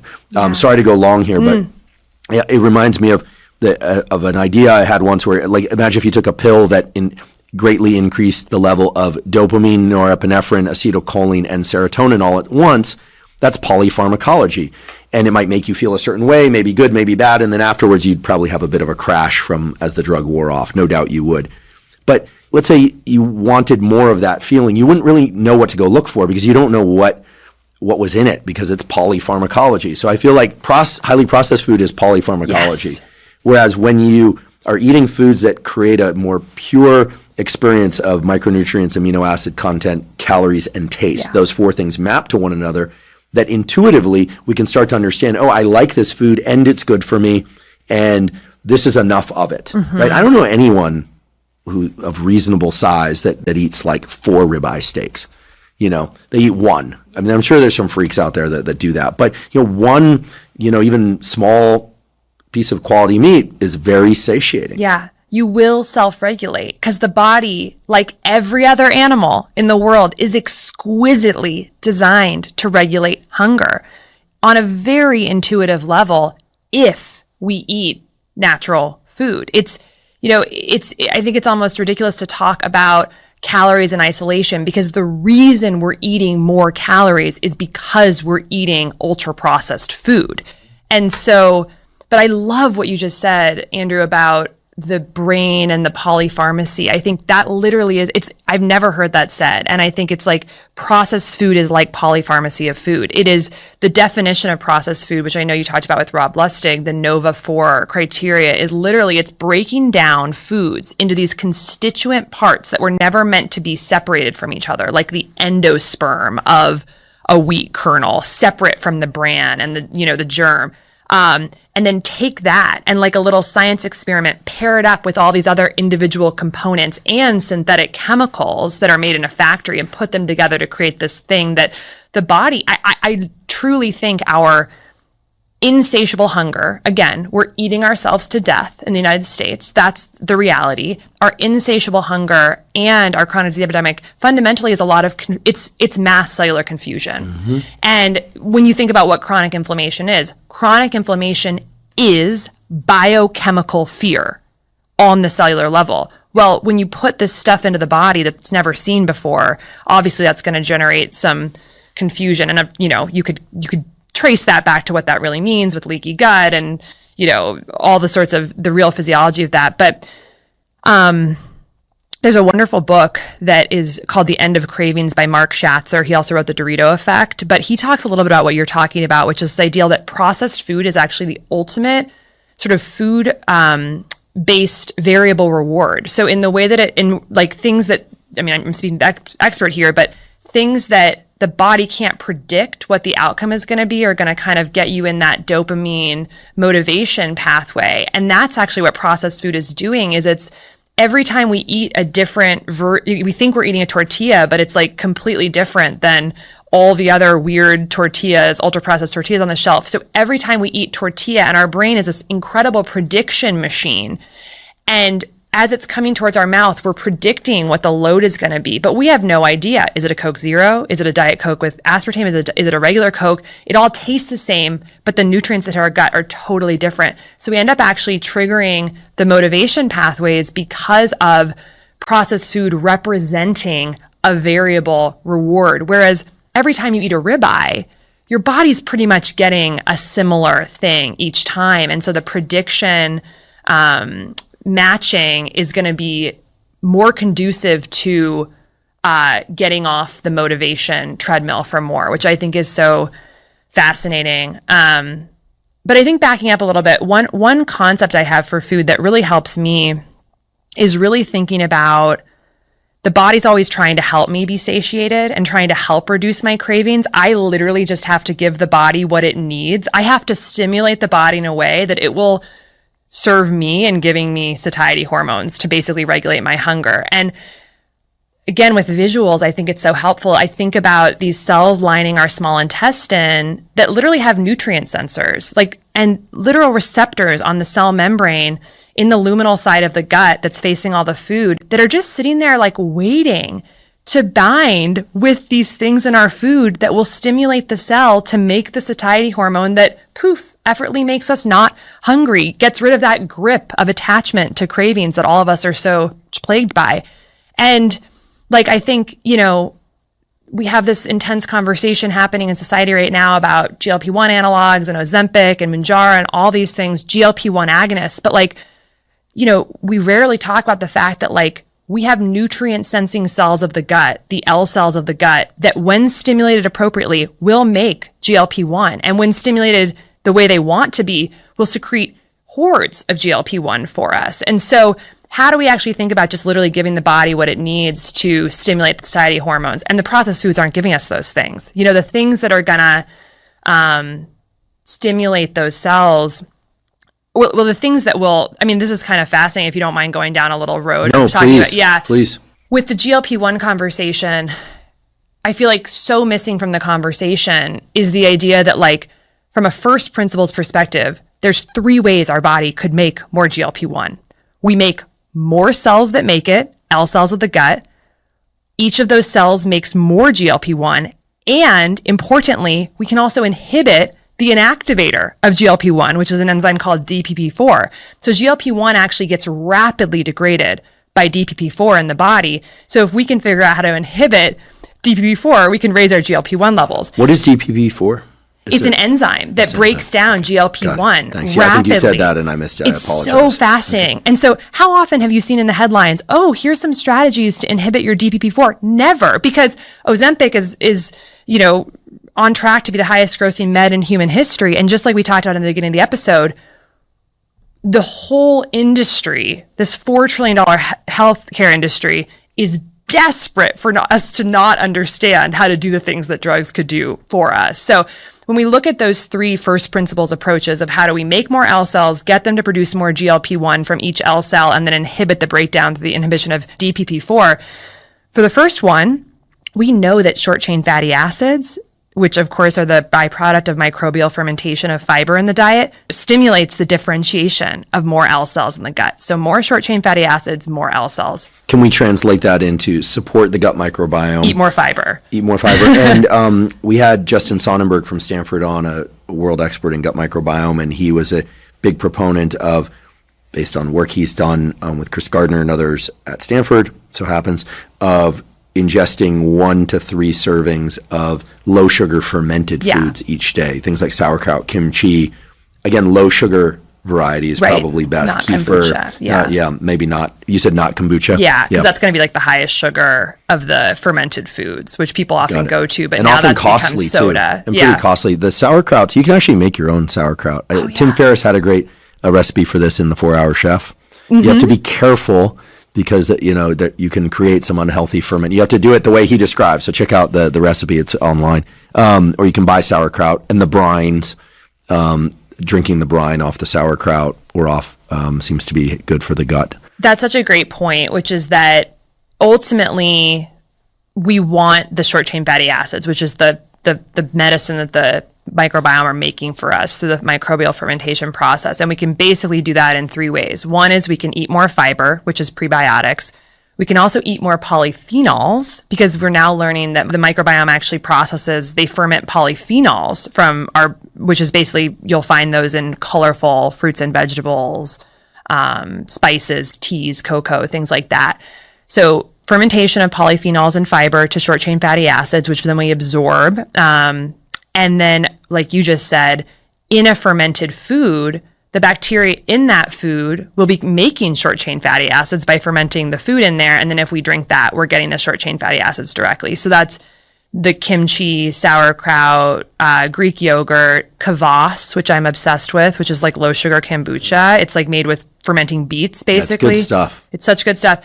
Miso, natto. So that's one. That has been shown to differentiate more L cells in the gut. We also know that people with type 2 diabetes have much fewer L cells in the gut. And it's hard to know what the causality is there, but I think a safe assumption is like if we keep our blood sugar under better control and sort of stay out of that diabetic range, it probably lends itself. I don't know what the chicken and the egg is there, but blood sugar stability, more L cell differentiation. And then actually ginseng has been shown to improve L cell differentiation. So that's just sort of one set of things. And I don't think the dose on ginseng has been settled, but very high antioxidant component plant. When we look at actually stimulating more GLP-1, you've talked about yerba mate, I think, having like a mild effect on GLP-1, but there's actually a lot of other things in the literature. Protein, of course, very potently stimulates these nutrient receptor cells, and specifically like valine and glutamine seem to have a potent stimulatory effect on GLP-1. So you're going to find that in like meat and turkey and eggs and things like that. What are your thoughts on supplementing L-glutamine? It's controversial. I know that some people do it in an effort to relieve leaky gut, but but there aren't any randomized control trials for that. So the depending on one's stance on what's required for kind of a threshold for adopting something, some people say that's crazy. Other people really swear by supplementing L-glutamine. Maybe it's through this route of increasing L cells that some of the gut relief might exist. Well, I guess we'd have to explore it. So that's speculative, folks. So this is interesting. These are ways to increase the cells that then make GLP-1. So fiber, prebiotic, probiotic fiber, and fermented foods. Antioxidants, lowering blood sugar, ginseng. So those are kind of the L cell ones. The actual secretion of more GLP-1, one of the most potent ones, and the study that looks at this, like the bar graphs are very clearly statistically significant, lots of asterisks, is actually thylakoids. Thylakoids. Tell me more about thylakoids. Thylakoids are so fascinating. Thylakoids are actually a structure in plants that are part of the chloroplasts. So, chloroplasts, and this also is fascinating because chloroplasts are basically the plant version of mitochondria, essentially. And thylakoids are a molecule in the chloroplast. And there's actually been research that shows that when you eat about 100 grams of spinach, which gives you 5 grams of straight thylakoid over 12 weeks daily, it led to a significant increase in GLP-1. And again, I don't remember the exact, it was 2 or 3-fold higher secretion. So this is in part, so that's a direct stimulatory effect of the L cells. And so this equates to 3.5 ounces of spinach a day, which is like nothing. So just getting raw those spinach or cooked spinach? I don't think it might have said in the methods, but I would imagine raw because you want to get those undenatured thylakoids in the gut. So just kind of and actually thylakoids do a lot of other interesting stuff. They inhibit lipase in the gut, and so actually help more fat get down to the distal small bowel and promote satiety. So this is one of the reasons why you talk about, the people who eat all these healthy foods and greens, they're less hungry. It's like, it's biochemistry. Like there's stuff happening in there that is making the hunger signals go down through things like inhibiting lipase, improving GLP-1 secretion. So other things for GLP-1 secretion, the thylakoids, also fiber has been shown, specific amino acids, so high protein foods, things that involve a lot of valine and glutamine, green tea, and specifically the ECGC, that is one of the compounds in green tea, that's been shown to stimulate GLP-1, curcumin. So there's several things that are all in that like whole food, basically things you would associate with a healthy diet, but we actually know they stimulate GLP-1. So those are all things I try to include in my diet. And the last one is inhibition of DPP-4. And that one, there's just actually, when you look at the research, there's some kind of random foods that tend to inhibit DPP-4. Black beans, Mexican oregano, other forms of oregano, rosemary, guava, and I wrote this one down because it's a word I hadn't seen very much before I started digging into this, but myricetin, which is found in berries, cranberries, and peppers, and Swiss chard. So all that is to say, ultimately, many of us are gripped by cravings. And the idea of just sort of not being constantly driven to eat more, which I would argue that about 80% of Americans feels really hard to overcome. But a lot of it is literally just communicating to your cells in a clear way through food to help you be satiated. And the science can show us how to do this. And a lot of it comes down to eating essentially what you were talking about, how you eat: omnivorous, protein, healthy sources with nutrient, density, and lots of colorful fruits, vegetables, spices, herbs, things like that. Yeah, it's interesting. Again, these aren't randomized controlled trials, nor are they peer-reviewed studies, but I have a few friends who I've known for most of my life who really struggled with their weight, carried a lot of excess weight, and were starting to suffer health issues in their 30s, but in their 40s. I'm 48, so they're my peers, and so they're about that age range. And they've all done extremely well, meaning they lost a tremendous amount of body fat, are terrifically healthy now by way of basically restricting their food intake to proteins, so fish and meat, eggs, fruits and vegetables. They basically just cut out starches, but I don't think it was the starches per se. I think it was the satiety that comes from eating high-quality protein, fruits and vegetables, and from limiting the number of highly processed foods. And actually the toughest thing for all of them was to stop asking me, or themselves rather, like, can I include this condiment, this, and what's interesting is all of them now seem to really enjoy eating foods in their more pure form. Right. And I'm not somebody that like pushes this on my friends. They just come to me and say, like, how do I lose 50 pounds without having to exercise it all off, as the only source of weight loss. They all exercise as well, but it's just so daunting to try and lose 20, 30, 40 pounds, and to do so quickly, and then to keep it off, because they've all had the experience of going on a diet and then exercising a lot. Then the point here is that I really think there's something powerful about that relationship between taste, macronutrient value, micronutrient value, and satiety. Yes. I think there's really those powerful associations because the brain is such an associative machine. One thing that I should have said before, and I know most people are familiar with Ozempic. Yeah. And its commercial names are, I forget what the Ozempic is the commercial name, and Mounjaro and Wegovy, and yeah. Got it. Is that GLP-1 acts more or less as an appetite suppressant. Right. Yeah. Powerful appetite suppressant. Yeah. So many millions of people are now taking GLP-1 analogs. Is that right? I think there were over 20 million prescriptions in the United States last year. Is it expensive? It's $20,000 per year.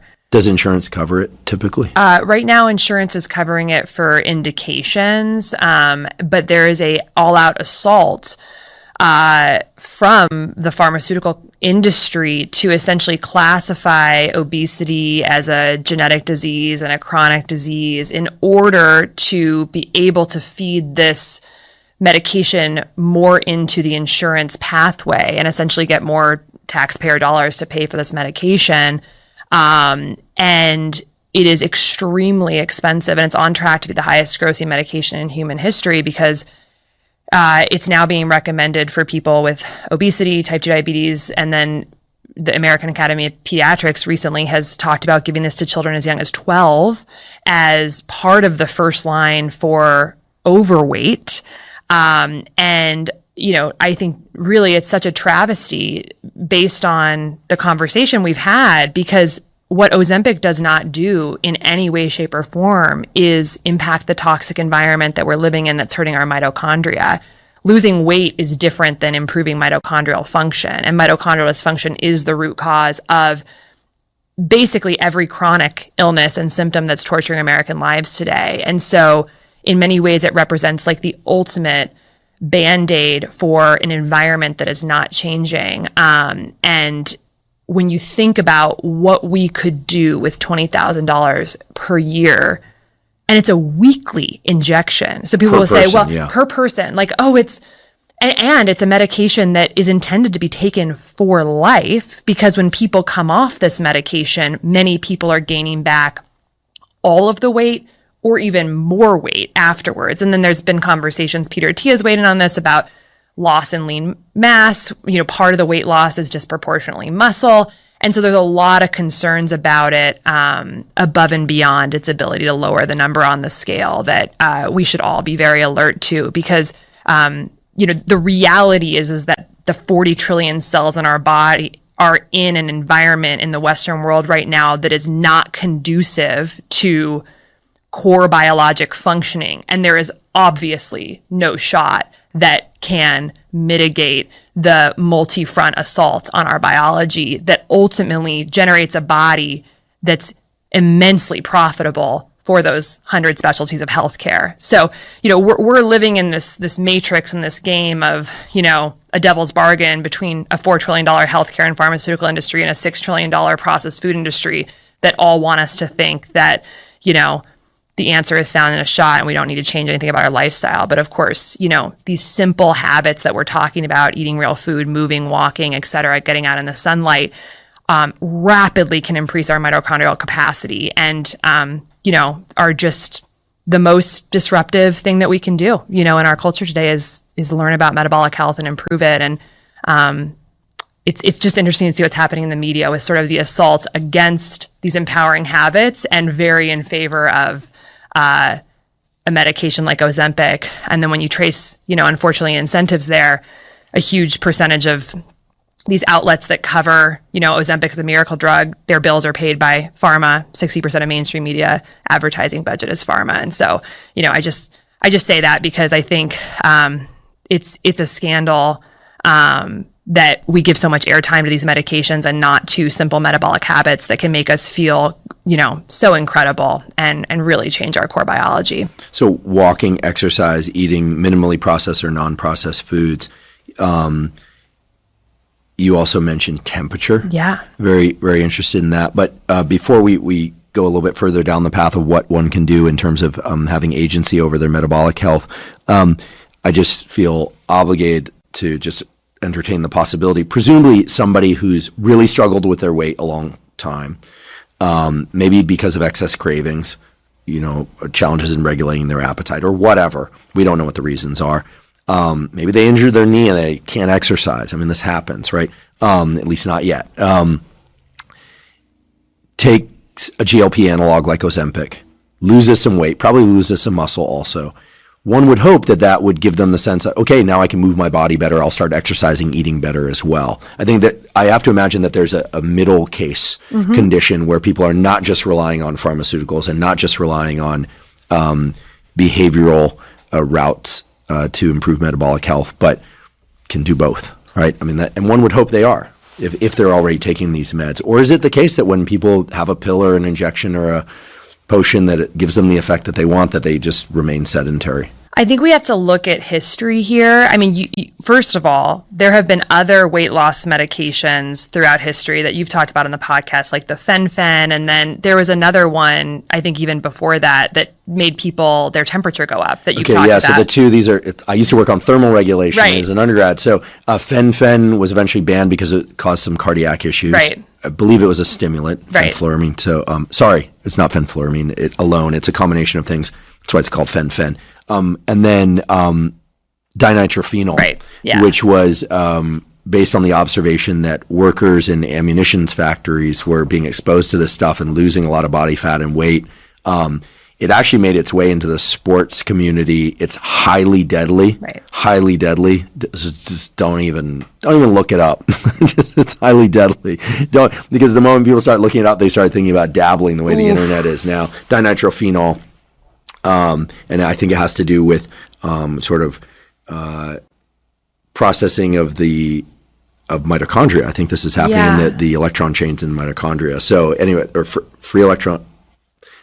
Look it up. Yeah. Excuse me. The bottom line here is that there have been plenty of drugs, mostly stimulants, used to help people lose weight, and or that have acted directly on the mitochondria. It has not worked out well historically. Right. It just hasn't. And I think that I'm not just going to it's a different mechanism, so I don't want to lump it in with past weight loss drugs. However, if you look at the trends throughout history, the medicalization and pharmacology towards chronic issues has been an abject failure. I don't know of, and I'm sure people can correct in the comments, but of a single chronic condition for which the explosion of the pill to treat and manage that condition has lessened the rates of that condition. The more SSRIs you prescribe, the more depression we have. The more metformin we prescribe, the more type 2 diabetes rates are going up. The more Ozempic is being prescribed, obesity is going up. This is on Wall Street.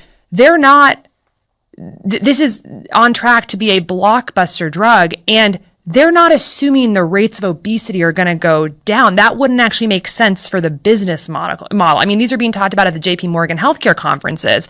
Do you think they're thinking that this is going to plummet? No, I can't think of very many chronic conditions for which the explosion of the medication has reduced the frequency of the disease. That's really something to think about. And the reason is because of exactly what we started this conversation with. They're not actually truly impacting or healing the root cause physiology. In some cases, they're worsening that root cause physiology, like they are inducing oxidative stress. They may help with the symptomatic management, but not actually reducing that trifecta that we talked about in the beginning. And so why do we have reason to believe that medicalizing obesity and not actually getting at the root cause, which has to be impacted by multimodal gentle nudges in our daily life habits and environment, that's actually going to reduce the rates of the condition? So no, that's very helpful. Okay, so I'll then return to the other question about temperature. What are some things that we can do with temperature? And by the way, as I do this, I can't resist any longer. Casey, Dr. Means brought me this jar of blueberries. People that know me know that I'm a drive-by blueberry eater. So if there's blueberries out on a table, I'm going to take some. I've never eaten during a podcast, but I'm going to now. So I'll try and chew quietly. Do you want some? Sure. Okay. I love blueberries. And no, I don't eat them one by one. But I'm going to try and eat them quietly. So we'll keep them here in the middle for the time being. And I'm going to eat them by the handful just because I got hungry. And you mentioned berries earlier, and it triggered a neural circuit for me. So what about temperature? People that know me, or even that just listen to the podcast, know that I like the cold shower thing, cold plunge thing. I don't do it every day. I don't do it after resistance training workouts for at least 6 hours, and mostly keep it on days separate from the resistance training, because there are some data that can inhibit hypertrophy and strength adaptations. But I like it. It feels good. I feel great afterwards for many hours. And I believe there are some health effects. And I'm willing to weather the storm of naysayers, because more and more data keep emerging that's the case. Not all the data are spectacular. Yeah. One paper on this actually was just retracted. We need to do an update to an episode to it's not work from my lab. But I still think that there's a lot of really terrific work on deliberate cold exposure. What's the deal with temperature and mitochondria? So no one has basically described this better than you, I feel like, on your platform. But I think about it very, very simply.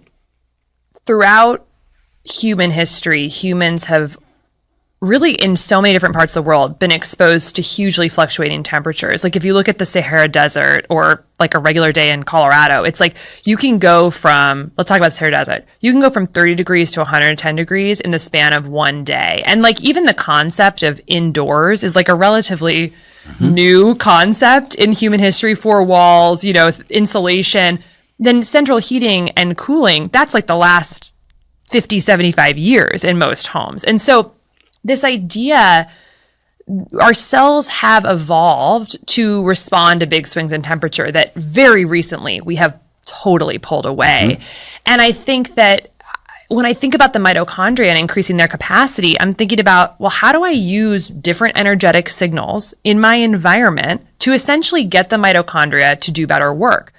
And we can think about all the different types of energy that we're exposed to: solar energy, thermal energy, acoustic energy, mechanical energy, food energy. Like that's basically what our environment is, right? And thermal energy is a big one of those. We can speak to our mitochondria with the language of thermal energy and say, hey, it's cold outside. We need you to print more of yourselves or work harder such that we can create heat inside the body to respond to this stimulus. And so that's kind of the framing that I use for it. And like, this data is hard to know if it's totally accurate, but like our population is cooling. And I think it was data out of Stanford actually that was showing that like our temperature has gone down like 2% or something like that in the last 100 years. And that fundamentally is mitochondria not working as well as they should. Research has shown we're making less ATP in a lot of our cells, and that's, a function of mitochondrial dysfunction. One fun fact, I don't know if you knew this, but the body makes about 88 pounds of ATP per day for like the average American. So we're constantly making it. Amazing. And we're constantly recycling it in this like basically make it, use it, make it, use it, make it so fast that like we essentially don't change our weight, but it's kind of, and of course, as it's being broken down, ATP to ADP, we release heat. And so I just think of cold as like one of the tools in our tool belt to talk to the mitochondria to say, make more heat. And in a world in which our mitochondria are under siege, I think it's a valuable, often very inexpensive one that we can use. Of course, it does not supplement or replace food, sleep, exercise, but I think it can be a very valuable tool to stimulate, through that signal to basically make more heat. And, we know, of course, it can help.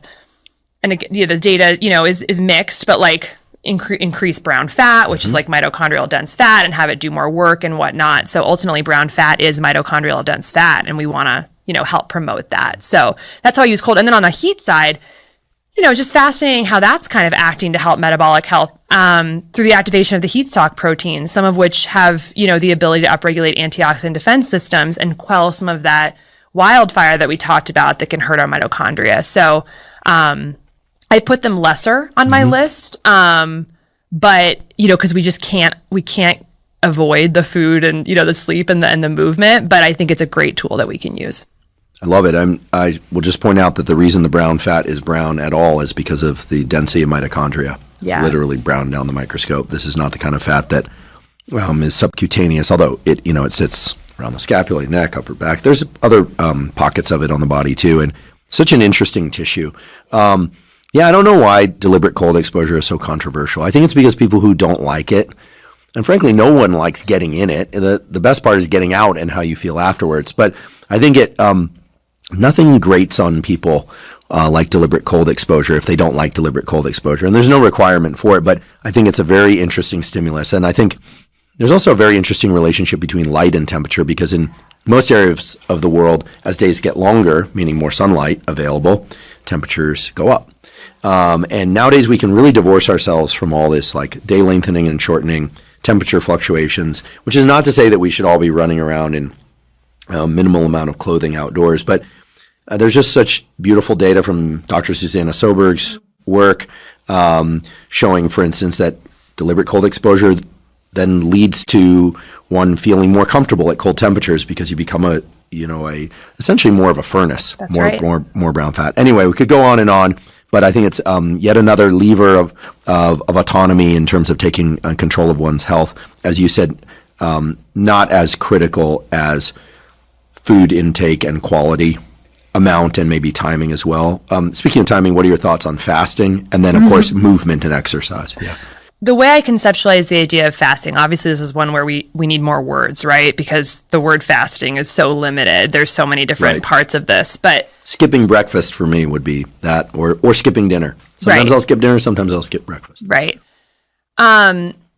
I think that some of the most interesting data that I've seen has been about if we reasonably compress our eating into daytime hours during the heart of the diurnal cycle when we are supposed to be eating. So essentially matching our chronobiology with our behavior, which, we are diurnal organisms, so we kind of need to respect that. Like when we do that and we compress it in a moderate way, our metabolic health is better. And so some of the studies that have looked at this, one that was interesting was, and I think very hopeful for people, is that if you take all the food, all the calories that you're going to eat and eat them in a 6-hour window versus a 12-hour window, totally same amount of calories, exact same food. This is a controlled experiment.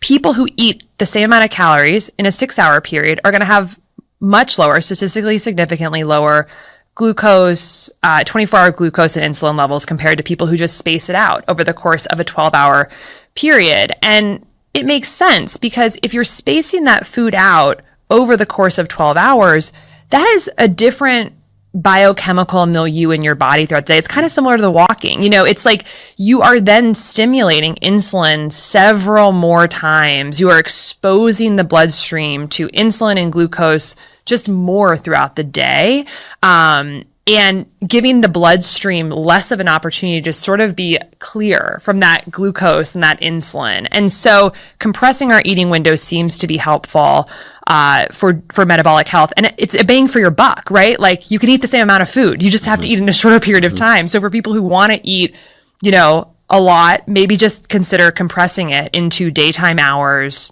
6 to 8 hour window. Yeah, for me, 6 is tough. The one meal per day thing is tough. I have friends like Lex Friedman that do the 1 meal per day thing. I end up eating so much food at that meal that I experience a lot of kind of like mechanical distress.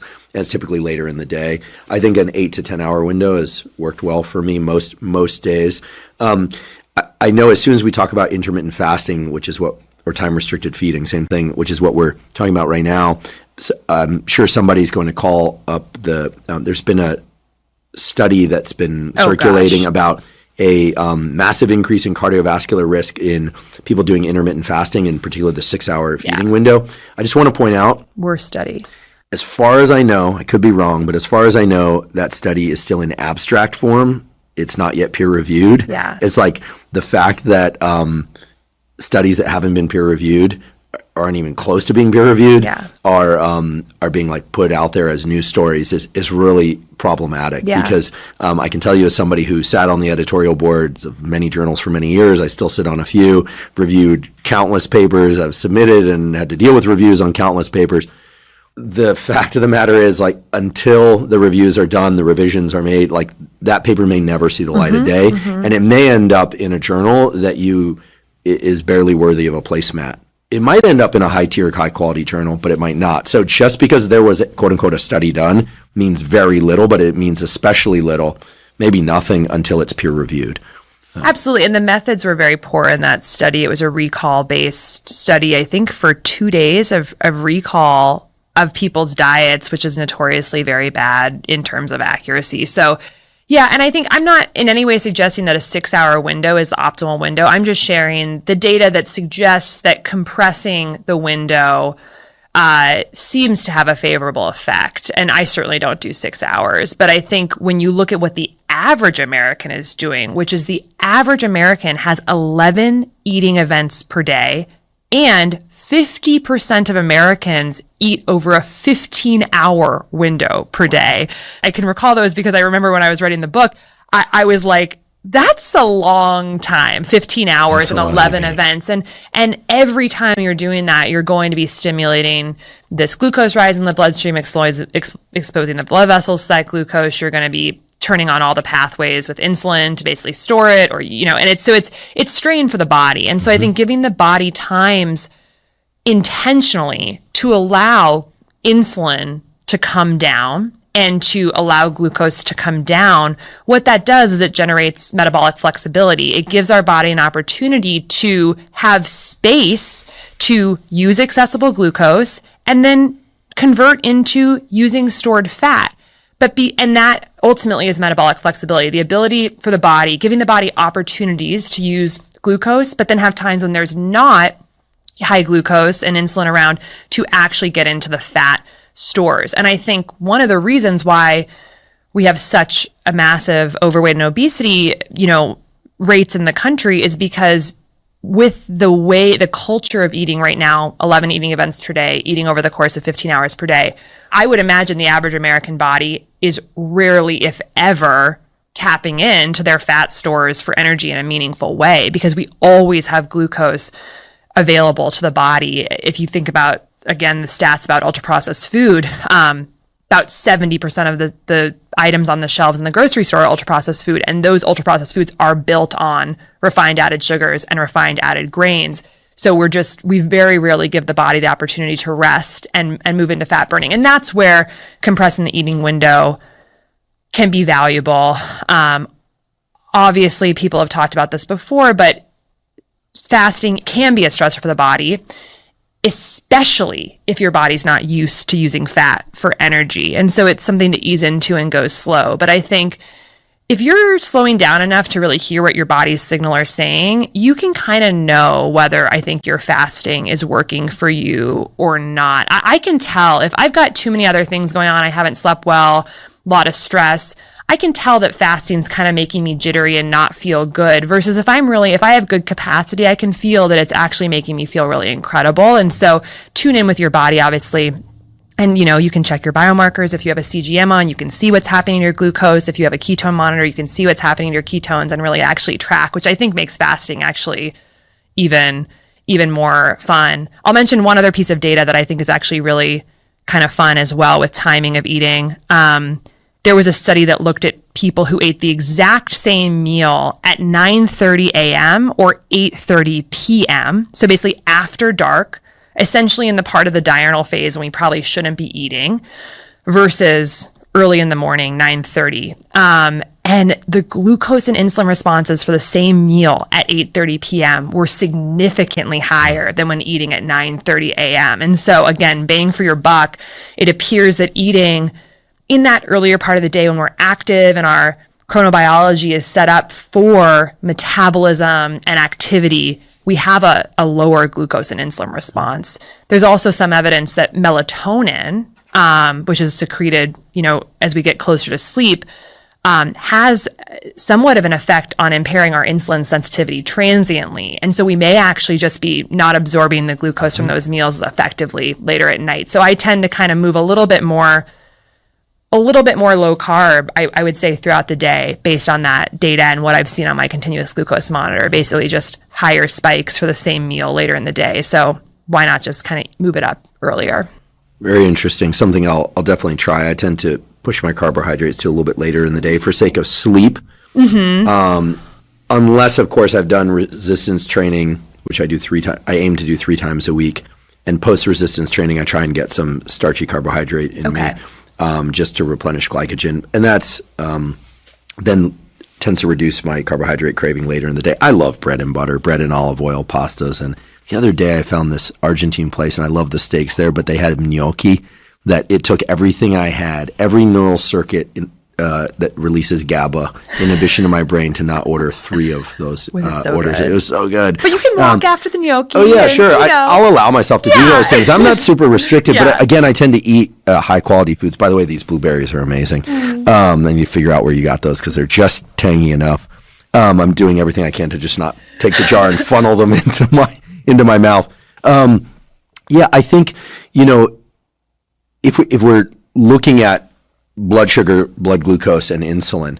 And as long as we're talking about that, I did use a levels tracker, and full disclosure, they're a sponsor of the podcast regularly, and I learned a ton.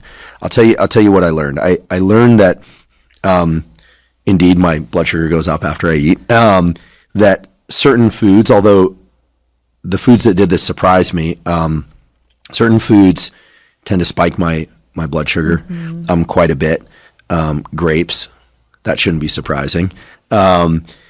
Food order was very powerful for me. I know that the data on food order are a little bit mixed and it's controversial, but I like to eat like the French. I like some soup, then I like my entree, and I like the salad at the end. That turned out to have the steadiest and lowest rise in blood glucose for me, and then across time. I also found that I love hot sauna. I go so hot with the sauna that I've been accused by Rogan and other people I'm going to turn myself into a brisket. But after the sauna, my blood sugar spikes, presumably because I'm a bit dehydrated, and it's the concentration of blood glucose. Is that possible? Does that make sense? It does make sense, but also the heat can affect the accuracy of the sensor itself. Okay, so that could be it too. But yeah, basically what it allowed me to do is make a few adjustments in terms of foods that I eliminated or eat less of, food ordering within a meal, and I find that I'm very susceptible to, if I don't include enough fat, dietary fat in the meal, then my blood glucose spikes, even if it's just like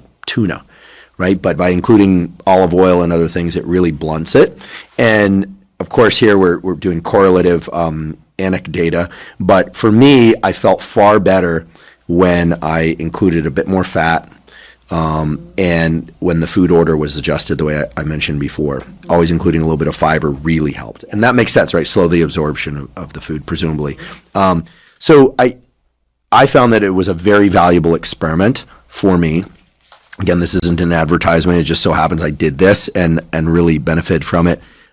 What are some other things that one can learn from continuous monitoring of blood glucose? What are some things to watch for that might signal a problem? And what are some fun things that one could do to explore and experiment? Because I like to explore and experiment. Yeah. Well, I mean, a lot of the things that you just naturally learned are the things that have been shown in data. And like you said, some of this data, it's like small studies, small groups of people. But for instance, adding fat and fiber to meals has a significant and repeatable impact in populations on lowering glucose response. Fat probably in some part due to slowing gastric emptying and to actually slowing the digestion process. So the rise in the bloodstream is going to slow down. And then fiber, both for that reason, but also because fiber can, in a sense, create like a mesh sort of blocking the absorption of some of the glucose that's in the meal. So literally kind of actually preventing you from absorbing all of the carbs. And we've actually seen that in the levels data set, that the more fiber people include with their meals, we see essentially a direct relationship with lowering of their glucose excursions, which is really exciting because fiber is something that you can add to meals very easily. I put basil seeds, chia seeds, hemp seeds, flax seeds on a lot of my food at this point because it's essentially a little bit of fat, a lot of fiber, and it's kind of just helps you kind of get more from your meal. So what you can learn. So I think step one, the way I think about a glucose monitor, first of all, I'll say the purpose of the glucose monitor is not to game the system and get flat glucose. The purpose of the glucose monitor is curiosity. It's to start to understand how it's essentially an MRI for how all of our different dietary and lifestyle strategies are creating this readout of glucose in our body, which I think can be really interesting. And in a world where so many cards are stacked against us with diet and lifestyle, and where there's a lot of confusion about what's right for us, that can be like very helpful in actually reducing the confusion and the cognitive load of our choices. We know that keeping your blood sugar through the course of a lifetime in a low and healthy range, so I don't mean up and down spikes during the day, but keeping your blood sugar healthy throughout the course of your lifetime is probably the best thing we can do for longevity, staying insulin sensitive, staying out of the diabetic range. And so one thing that the glucose monitor does for us is just give us more awareness and agency into like what the trends of our glucose are over time, as opposed to a literally one data point snapshot once a year in the doctor's office, which is what the majority of us are used to. I really love the idea that people who are able to wear glucose monitors every now and again, maybe once a year, or maybe more than once a year, they know what their glucose is. And so they're never going to walk into a doctor's office and have a bomb dropped on them about prediabetes or type 2 diabetes because you have the data, which is ultimately, I hope the world that we can move towards for a lot of biomarkers. So you can see trends over time, which I think is very valuable. One thing that's fascinating in terms of early prediction of metabolic disease is that you can see how long it takes your glucose to come down after a meal. So in a normal, healthy, insulin-sensitive body, even if the glucose goes way up, it should come way down very quickly because the insulin is binding to insulin receptors and the glucose is getting taken up and it'll lower. What is quickly over the course of? It should be down by 2 hours, but from what I've actually seen in our most insulin-sensitive people and also in research that looks at young, healthy populations, you should basically be spiking and coming down, spike about 45 minutes and come down hour and a half, 90 minutes to 2 hours. But if This is after last bite? After last bite, although it's hard to kind of exactly know. Right. But yeah, meal is over. I would say about 45 minutes to go up to the peak and then start coming down very quickly. Now, if you start to see that glucose is going up and then trailing very slowly back down to normal, maybe taking more than 2 hours, 3 hours, that is going to be one of those early indicators of potential insulin resistance. Your body's not clearing the glucose, but that's not a metric that we use in standard practice at all. And I've actually seen myself very insulin sensitive. My insulin is 2.5. And, if I don't sleep and I am stressed and I have been sitting, my glucose will take way longer to come down. I have become transiently insulin resistant. So I think that's just fascinating to see that. So looking what that ultimately, the metric that we call that is area under the curve. You want a low area under the curve, AUC, after a glucose spike. So you want to spike and come down quickly. That's going to be, if you shade the area under the curve, it's a small amount. If you go up and then trail off for 2 to 3 hours, that's going to be a lot of shading under that curve. And high AUC is associated with insulin resistance, basically. Another thing that you can see is essentially glycemic variability. And glycemic variability, GV, is a metric of how spiky your curves are. Fascinating paper out of Michael Schneider's lab at Stanford in 2018 called Glucotypes Reveal New Patterns of Glucose Dysregulation.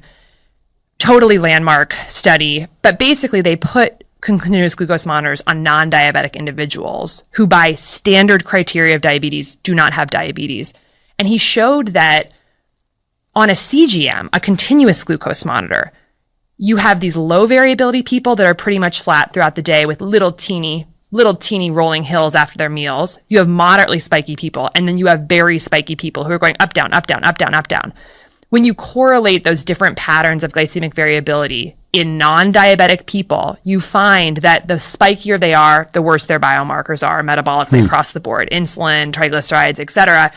So basically, they're showing signs through variability of underlying dysfunction that you would never know from a standard test. Those are the people who I imagine are probably going to go on to develop diseases. And yet, based on standard criteria, their doctor's telling them that they're fine, that they're all the same. So he also showed in that study that non-diabetic individuals, when you have a CGM on, are going into the diabetic range and the pre-diabetic range a fairly significant amount. And we would never know that if you weren't actually tracking like a movie of the glucose. So glycemic variability, area under the curve, those are two things. Another really interesting thing you can know from a CGM is dawn effect. So dawn effect is basically a term in the literature for how high your glucose rises right when you wake up in the morning. I don't know if you noticed this when you were wearing a CGM, but some people notice that the second they wake up, their glucose jumps up 5, 10, 20, 30 points.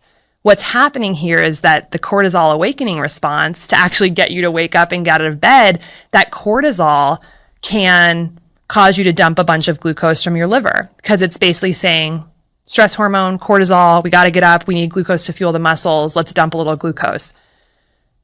So it's normal, but what the research shows is that magnitude of dawn effect is correlated with insulin resistance. So the more the dawn effect you're getting, I think it can signal maybe the more stress you're under, the more cortisol you have floating around, how big your cortisol awakening response is. But also if you imagine if you're dumping all that glucose from your liver and your cells aren't taking it up well because you're insulin resistant, that response, that dawn effect is going to be higher. So I don't have the numbers right in front of me, but typically I would want to see a dawn effect, I think, of like less than 10 points. So you wake up and you may very well see a rise. This is absence of any food yet. And you do not want to see that going up 20, 30, 40 points. Some people see a little bump again with caffeine in the morning because it's more cortisol. And so that's another thing that standard stuff would never tell you. So those are kind of some of the looking at early predictors of metabolic dysfunction. More of the fun stuff is like actually just figuring out like, how is food affecting your body? And this is where people really enjoy it and like figure out like, oh my God, this food that I thought was healthy is actually not, serving me. And actually a lot of people I think who are trying to make healthy choices, my boyfriend, like when we started dating, he started using levels, his healthy snack, he worked in Venice, would be to go to Moon Juice and get, oh gosh, I don't want to throw Moon Juice under the bus here, but he would get some like tasty stuff. They there. do, but he would get this green juice that was sweetened with dates, and it was like $9, and this was like the healthy choice. And he saw the second he put on levels that it was causing a huge spike, like 50, 60, 70 points, and then he was crashing. And he was actually trying to make a good decision. So now he's swapped his snacks out for more like, grass-fed cheese and some flax crackers and maybe like a venison stick or something, like grab and go stuff that isn't spiking his glucose. But I think it can help people figure out like which foods are doing what I want them to do and which maybe aren't. And same thing happened for so many of our members with oatmeal. Unfortunately, instant oatmeal is one of the biggest spikers in our data set for breakfast. And a lot of people are making that choice because they think it's heart healthy. And in many people, it's actually causing a big glucose excursion and crash. And then in some other people, it's not. And so it's really helping with what are the sneaky spikers? And then where's the biochemical individuality? And there was a phenomenal paper out of Israel that from Cell about 7 years ago called Personalized Nutrition by Prediction of Glycemic Responses. It made big waves, but it basically showed that you and I could eat the same handful of blueberries and have totally different glycemic responses. So the idea of glycemic index as like a certain amount of food with a certain amount of glucose causes a certain glucose rise, it kind of debunked that. And that matters because repeated sustained glycemic variability over time is not good for our health. We want to choose the foods or balance the foods that are going to keep us relatively more stable. So that's very helpful, just understanding your personal response to food. And then what are the lifestyle strategies you can use? Sleeping better, walking after meals, more resistance training, cold plunging, breath work that can actually serve to modulate the food environment to actually reduce the glucose spikes. And people find that all of those things can positively impact glucose spikes, especially the walks after the meals. But it's been fascinating to see a lot of women, especially like menopausal women in our community, who find that their glucose patterns are getting worse because estrogen's dropping, and that's going to, really take a hit on insulin sensitivity. They start resistance training, glucose comes kind of right back down. So because of the monitor, they can feel more confident in the intervention they've chose to do to help with metabolism. And that kind of creates a virtuous cycle. So those are some of the big things. Those are big. Can I mention one more? Please, I know I love please.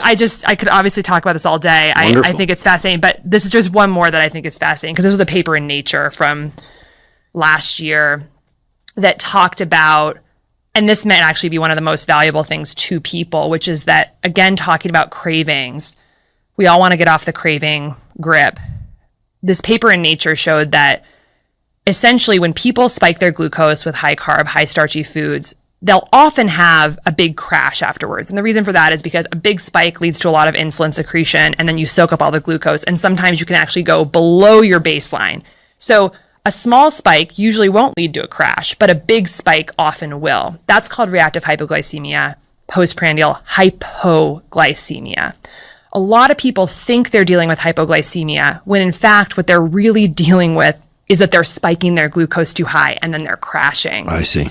And the paper showed that the extent of post-meal dips, the crash after the spike, was predictive of 24-hour energy intake and cravings for carbohydrates.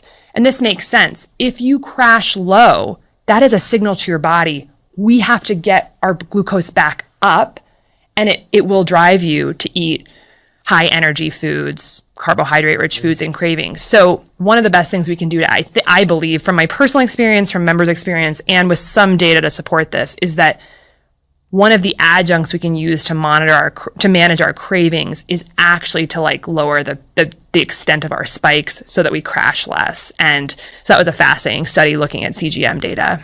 That's interesting. So the CGMs can reveal things not just in the immediate meal period, but can relate to sort of downstream consequences. Yeah, again, I found it to be tremendously useful. I'm so glad you mentioned sleep, by the way.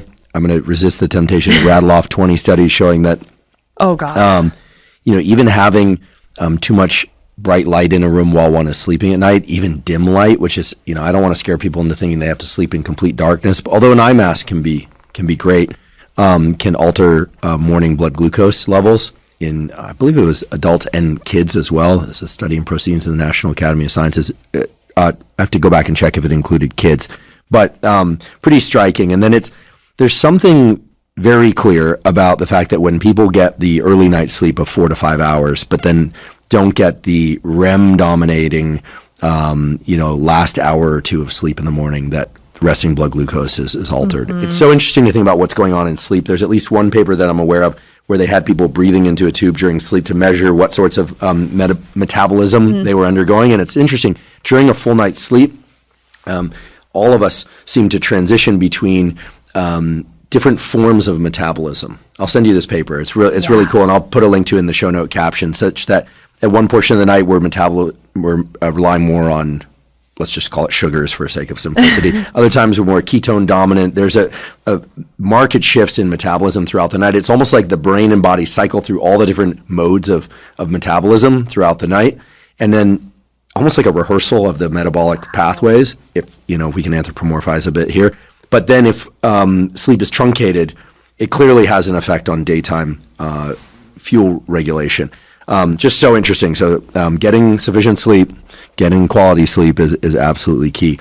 There's a lot for people to pay attention to, but you've given us a lot of tractable avenues for people to do that are mostly behavioral. There's a few don'ts, but mostly some do's. Yeah, we haven't mentioned that you don't need to even perhaps belong to a gym. It's like, and with the cold exposure thing, I always say, if anything, it'll save you money on the heating bill. So there's a literally potential negative cost there.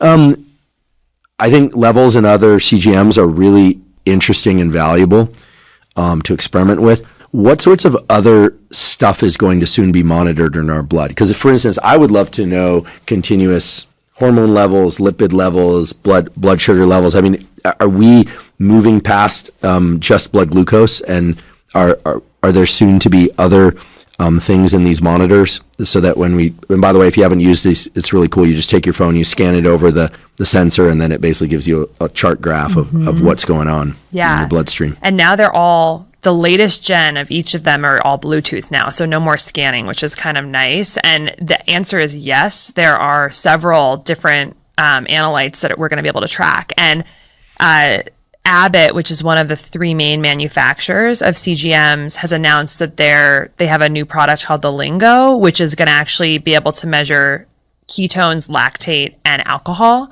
continuously, which is pretty interesting from like a comprehensive metabolic standpoint. Different sensors for each, not all in one. So I think we'll have to like polka dot ourselves if we're tracking all those things.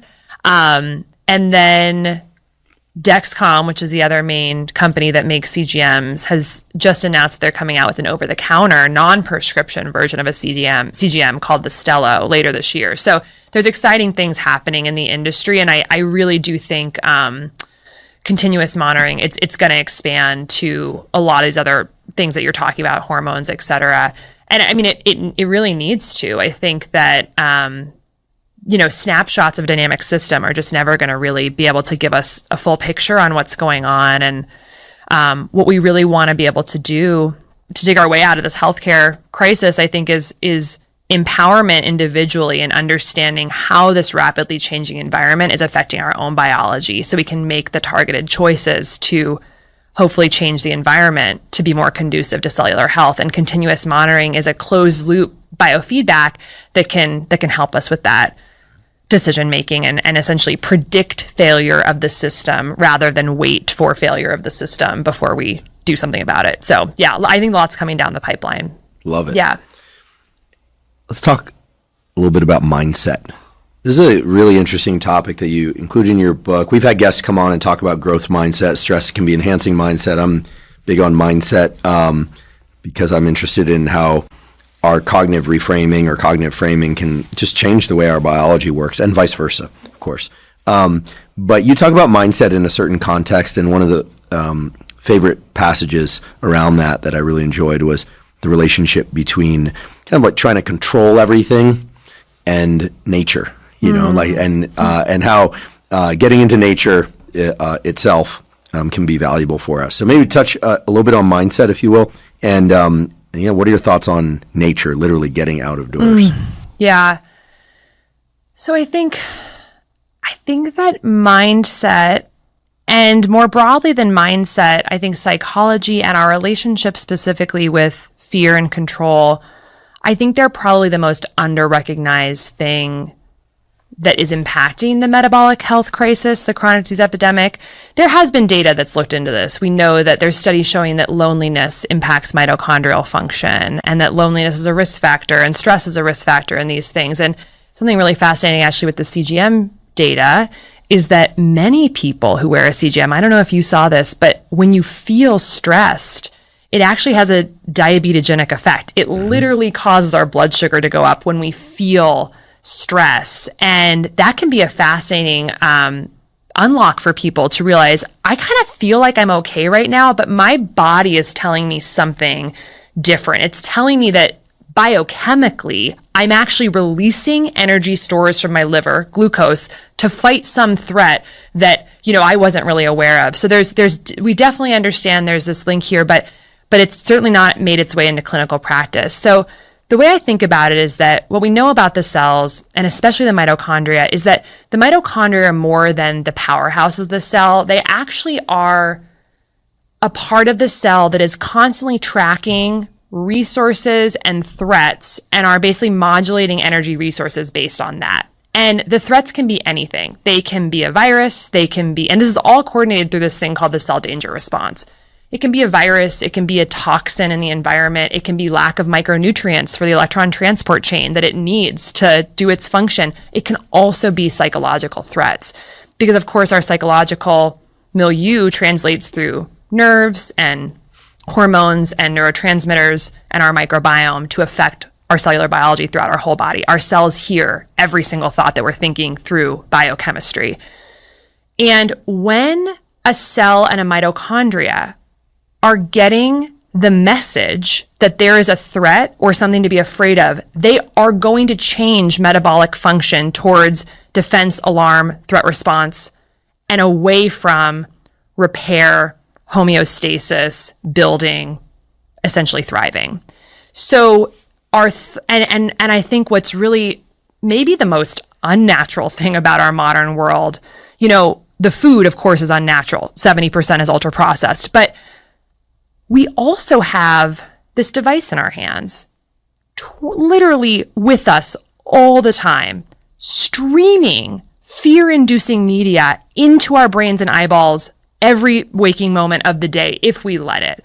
So we're glued to our screens and our devices. And right now, essentially, the traumas and fears of 8 billion people all over an entire globe are now ours to process. And our cells and our mitochondria, there is no escaping it. They are going to respond to that. And so I think a big part of the metabolic health conversation is, how do we create a sense of safety in our bodies, no matter what is happening outside of our bodies? And this can come down to every person's journey will be different for this, because the things that cause a sense of threat or fear for any two people are going to be different.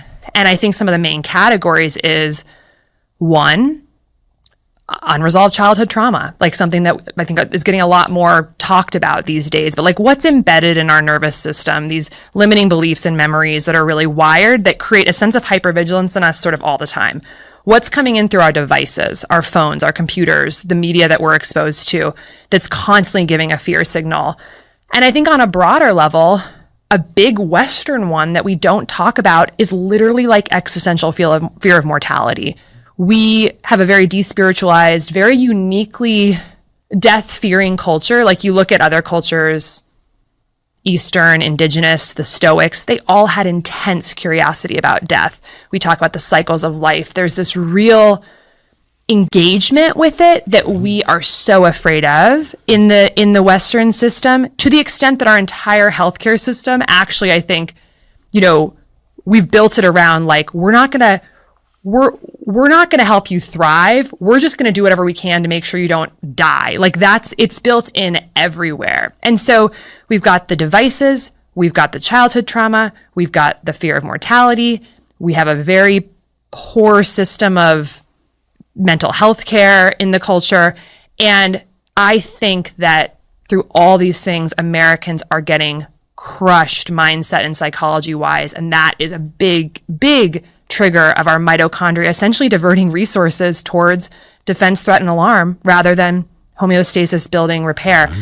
So again, it comes back to taking really honest stock of what are the true fear triggers in our lives across those and others, and creating a sense of safety in our minds and bodies, no matter what the external world looks like, which may mean putting boundaries up to the media, doing the therapy, doing the different modalities. What I believe, and I talk about in the book, getting back to the question about nature, is one of the best things that we can do is actually literally just go outside. And it sounds so simple, but one of the most astonishing stats I literally found in researching this entire book was that the average American is spending 93.7% of their time indoors. Wild. 93.7. That's in a car or in a building. So we are locked in these cages staring at fear-inducing media, and our mitochondria are like, what? Like, what? Mm-hmm. I don't know where to channel my energy. It's just, it's short-circuiting, I think. So many things happen when we go outside, as you know. I mean, even what the vision system is doing to our anxiety levels. We are getting sunlight, which of course for complex reasons is very helpful for our metabolic health separately, entrains our, chronobiology, and, light from the sun is an incredible regulator of our mitochondrial function. But it's our best teacher. When we're out in nature and we really look at how beautiful the world is and the cycles of nature, we see the cycles of the seasons, and we see the awe of the sun and the trees and just all this alchemy that's happening outside of us. We see, spring to summer to fall to winter. We see the tides moving in and out. Everything's in phases. And I think when we reflect and meditate on all the cycles and the polarities in nature, night and day, cold and hot, new moon, quarter moon, full moon, all these things, it's actually, it entrenches on a subconscious and conscious level that there is a fundamental harmony and pattern to the world we're living in that is bigger than us and that is fundamentally good and beautiful. And when we are locked inside of the four walls of our house, I think we get very scared. We get very controllable. And the system wants it that way, because when we are scared and when we are existentially afraid, we will literally do anything. We will buy anything, do anything, watch anything that will in some way ameliorate that pain that we're feeling. And we will take any pill, we'll get any surgery, anything that makes us feel like we're controlling this seemingly out of control situation. And that's what drives us into all the dopamine loops, the social media, the processed food, the porn, the gambling, the alcohol, all of it. It's all to ameliorate, I think, ultimately fear. And I think by actually really just spending a lot more time, try and get that 93.7% down to like 50%, spend as much time as you can outside. We know that people who spend more time outside are metabolically healthier. And I think it's for pleiotropic reasons. But I think one of it is that it is the ultimate convincing of abundance and fundamental abundance in our world, and of awe, which I think is really the antidote to fear.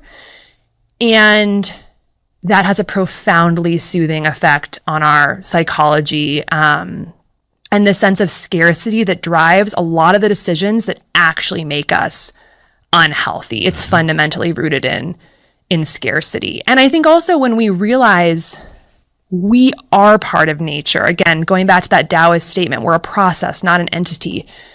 Realizing like, all the trees around us, when we take that walk, even in a city, we see all the trees, all those plants, all those leaves are making the oxygen that literally let us do oxidative phosphorylation.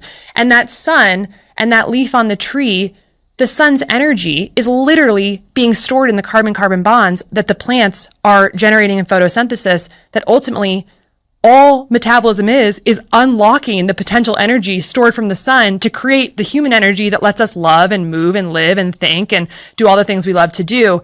And then it just becomes so obvious, like, of course we have to like eat real food. And of course we have to not poison our soil with pesticides. And of course we have to like, care about the environment, and we have to get outside and move, and we have to be in the sunlight during the day, because we are the environment. We are a process that's constantly in dynamic conversation with it. And I think a lot of people will find that their health gets a lot better if they spend radically more time outdoors. And I think a lot of people might say, well, I can't. I work on a computer. And I'm like, Rome is burning. Like, we're sick as hell right now. We need to get creative. Like, move your computer outside, take a walking meeting, open your mail outdoors, chop your vegetables on your balcony at your apartment. Like, we have to find a way to connect back with our source, understand that the world is abundant and harmonious, re-entrench the belief in our connection with nature, and then let all of our dietary and lifestyle strategies stem from that sense of gratitude and awe. And that will lead us right where we need to go, which is a really, I think, joyful experience of our health journey, that's rooted fundamentally in connection rather than us being siloed from all of this, which, going back to the beginning of the conversation, that's fundamentally what's wrong with the healthcare system. It's silos, and we have siloed ourselves from all of the life-giving things in our environment. And that has ultimately led us to be very, very, very sick. And I think we got to go back outside. So that's one of the things, but there's many other things we can do to change our relationship with fear. But we can't change the world as a whole, but we can change what happens inside our body in terms of how we respond to it. And for our mitochondria's sake, we have to create a sense of safety in our bodies for our mitochondria to do the work we need them to do for health. I love it. And I love it for many reasons. I think it was my friend and former guest on this podcast, Rick Rubin, who several times early in our friendship, he said, back to nature, the only truth. And I asked him what he meant by that. And, because Rick can be a little bit cryptic sometimes, not always, but sometimes.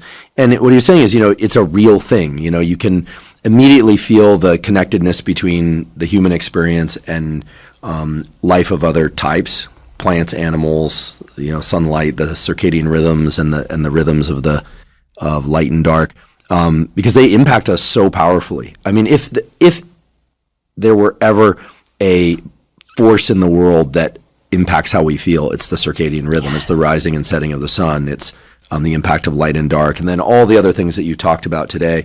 I can't help but reflect on kind of your take on kind of what a lot of, not all, but a lot of modern society attempts to do.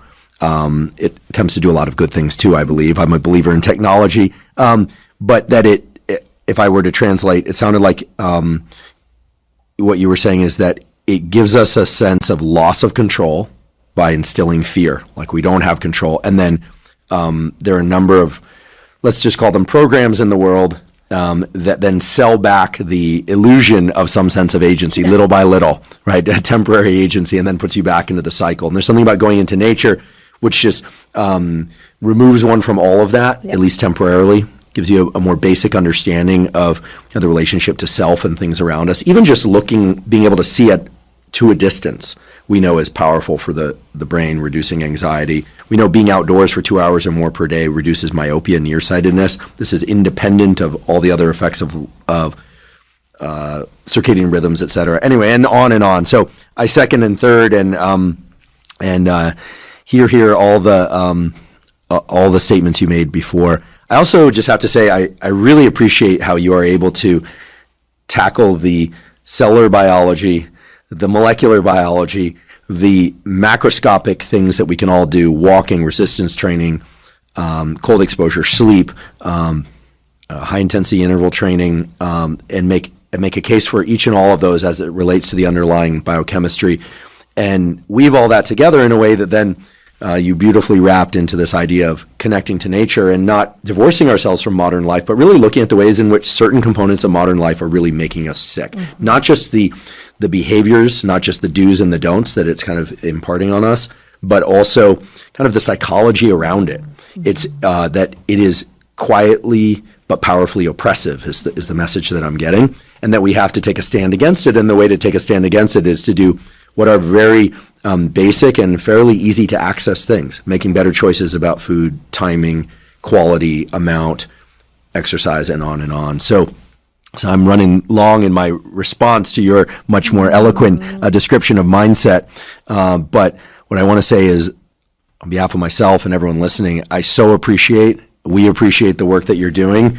To be a medical doctor specialized in one of these silos and then to take a step out and say, nope, not me. I'm going to do what I see as best for the greater good in terms of giving people tools, giving people a sense of agency and autonomy to take control of their health. This is in some ways a heretical idea, but luckily the numbers of folks like you are growing, and you're a real leader in this field by example and by the incredible work you're doing with technology and information sharing. Love the book. I did go through it front to back. I haven't tried the recipes yet, but thank you for bringing the blueberries. I'll try the recipes, at least one of them. And I just want to thank you for sharing what you do and for continuing to do what you do. We need it and we appreciate it. So thank you. Thank you. Thank you for joining me for today's discussion about metabolic function with Dr. Casey Means. If you're learning from and or enjoying this podcast, please subscribe to our YouTube channel. That's a terrific zero-cost way to support us.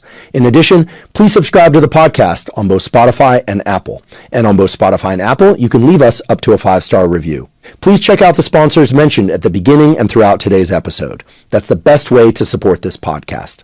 If you have questions for me or comments about the podcast or topics or guests that you'd like me to consider for the Huberman Lab podcast, please put those in the comment section on YouTube. I do read all the comments. If you're not already following me on social media, I am Huberman Lab on all social media platforms. So that's Instagram, Facebook, X, Threads, and LinkedIn. And on all those platforms, I discuss science and science-related tools, some of which overlaps with the content of the Huberman Lab podcast, but much of which is distinct from the content on the Huberman Lab podcast. Again, that's Huberman Lab on all social media channels. If you haven't already subscribed to our Neural Network newsletter, our Neural Network newsletter is a zero-cost monthly newsletter that includes podcast summaries as well as protocols in the form of brief 1 to 3 page PDFs that cover everything from learning in neuroplasticity or how to improve your sleep, optimizing dopamine, deliberate cold exposure, deliberate heat exposure. There's a foundational fitness protocol, all available, completely zero cost. You simply go to hubermanlab.com, go to the menu tab, scroll down to newsletter, and enter your email. And I should mention that we do not share your email with anybody. Thank you for joining me for today's discussion about metabolic health with Dr. Casey Means. And last, but certainly not least, thank you for your interest in science.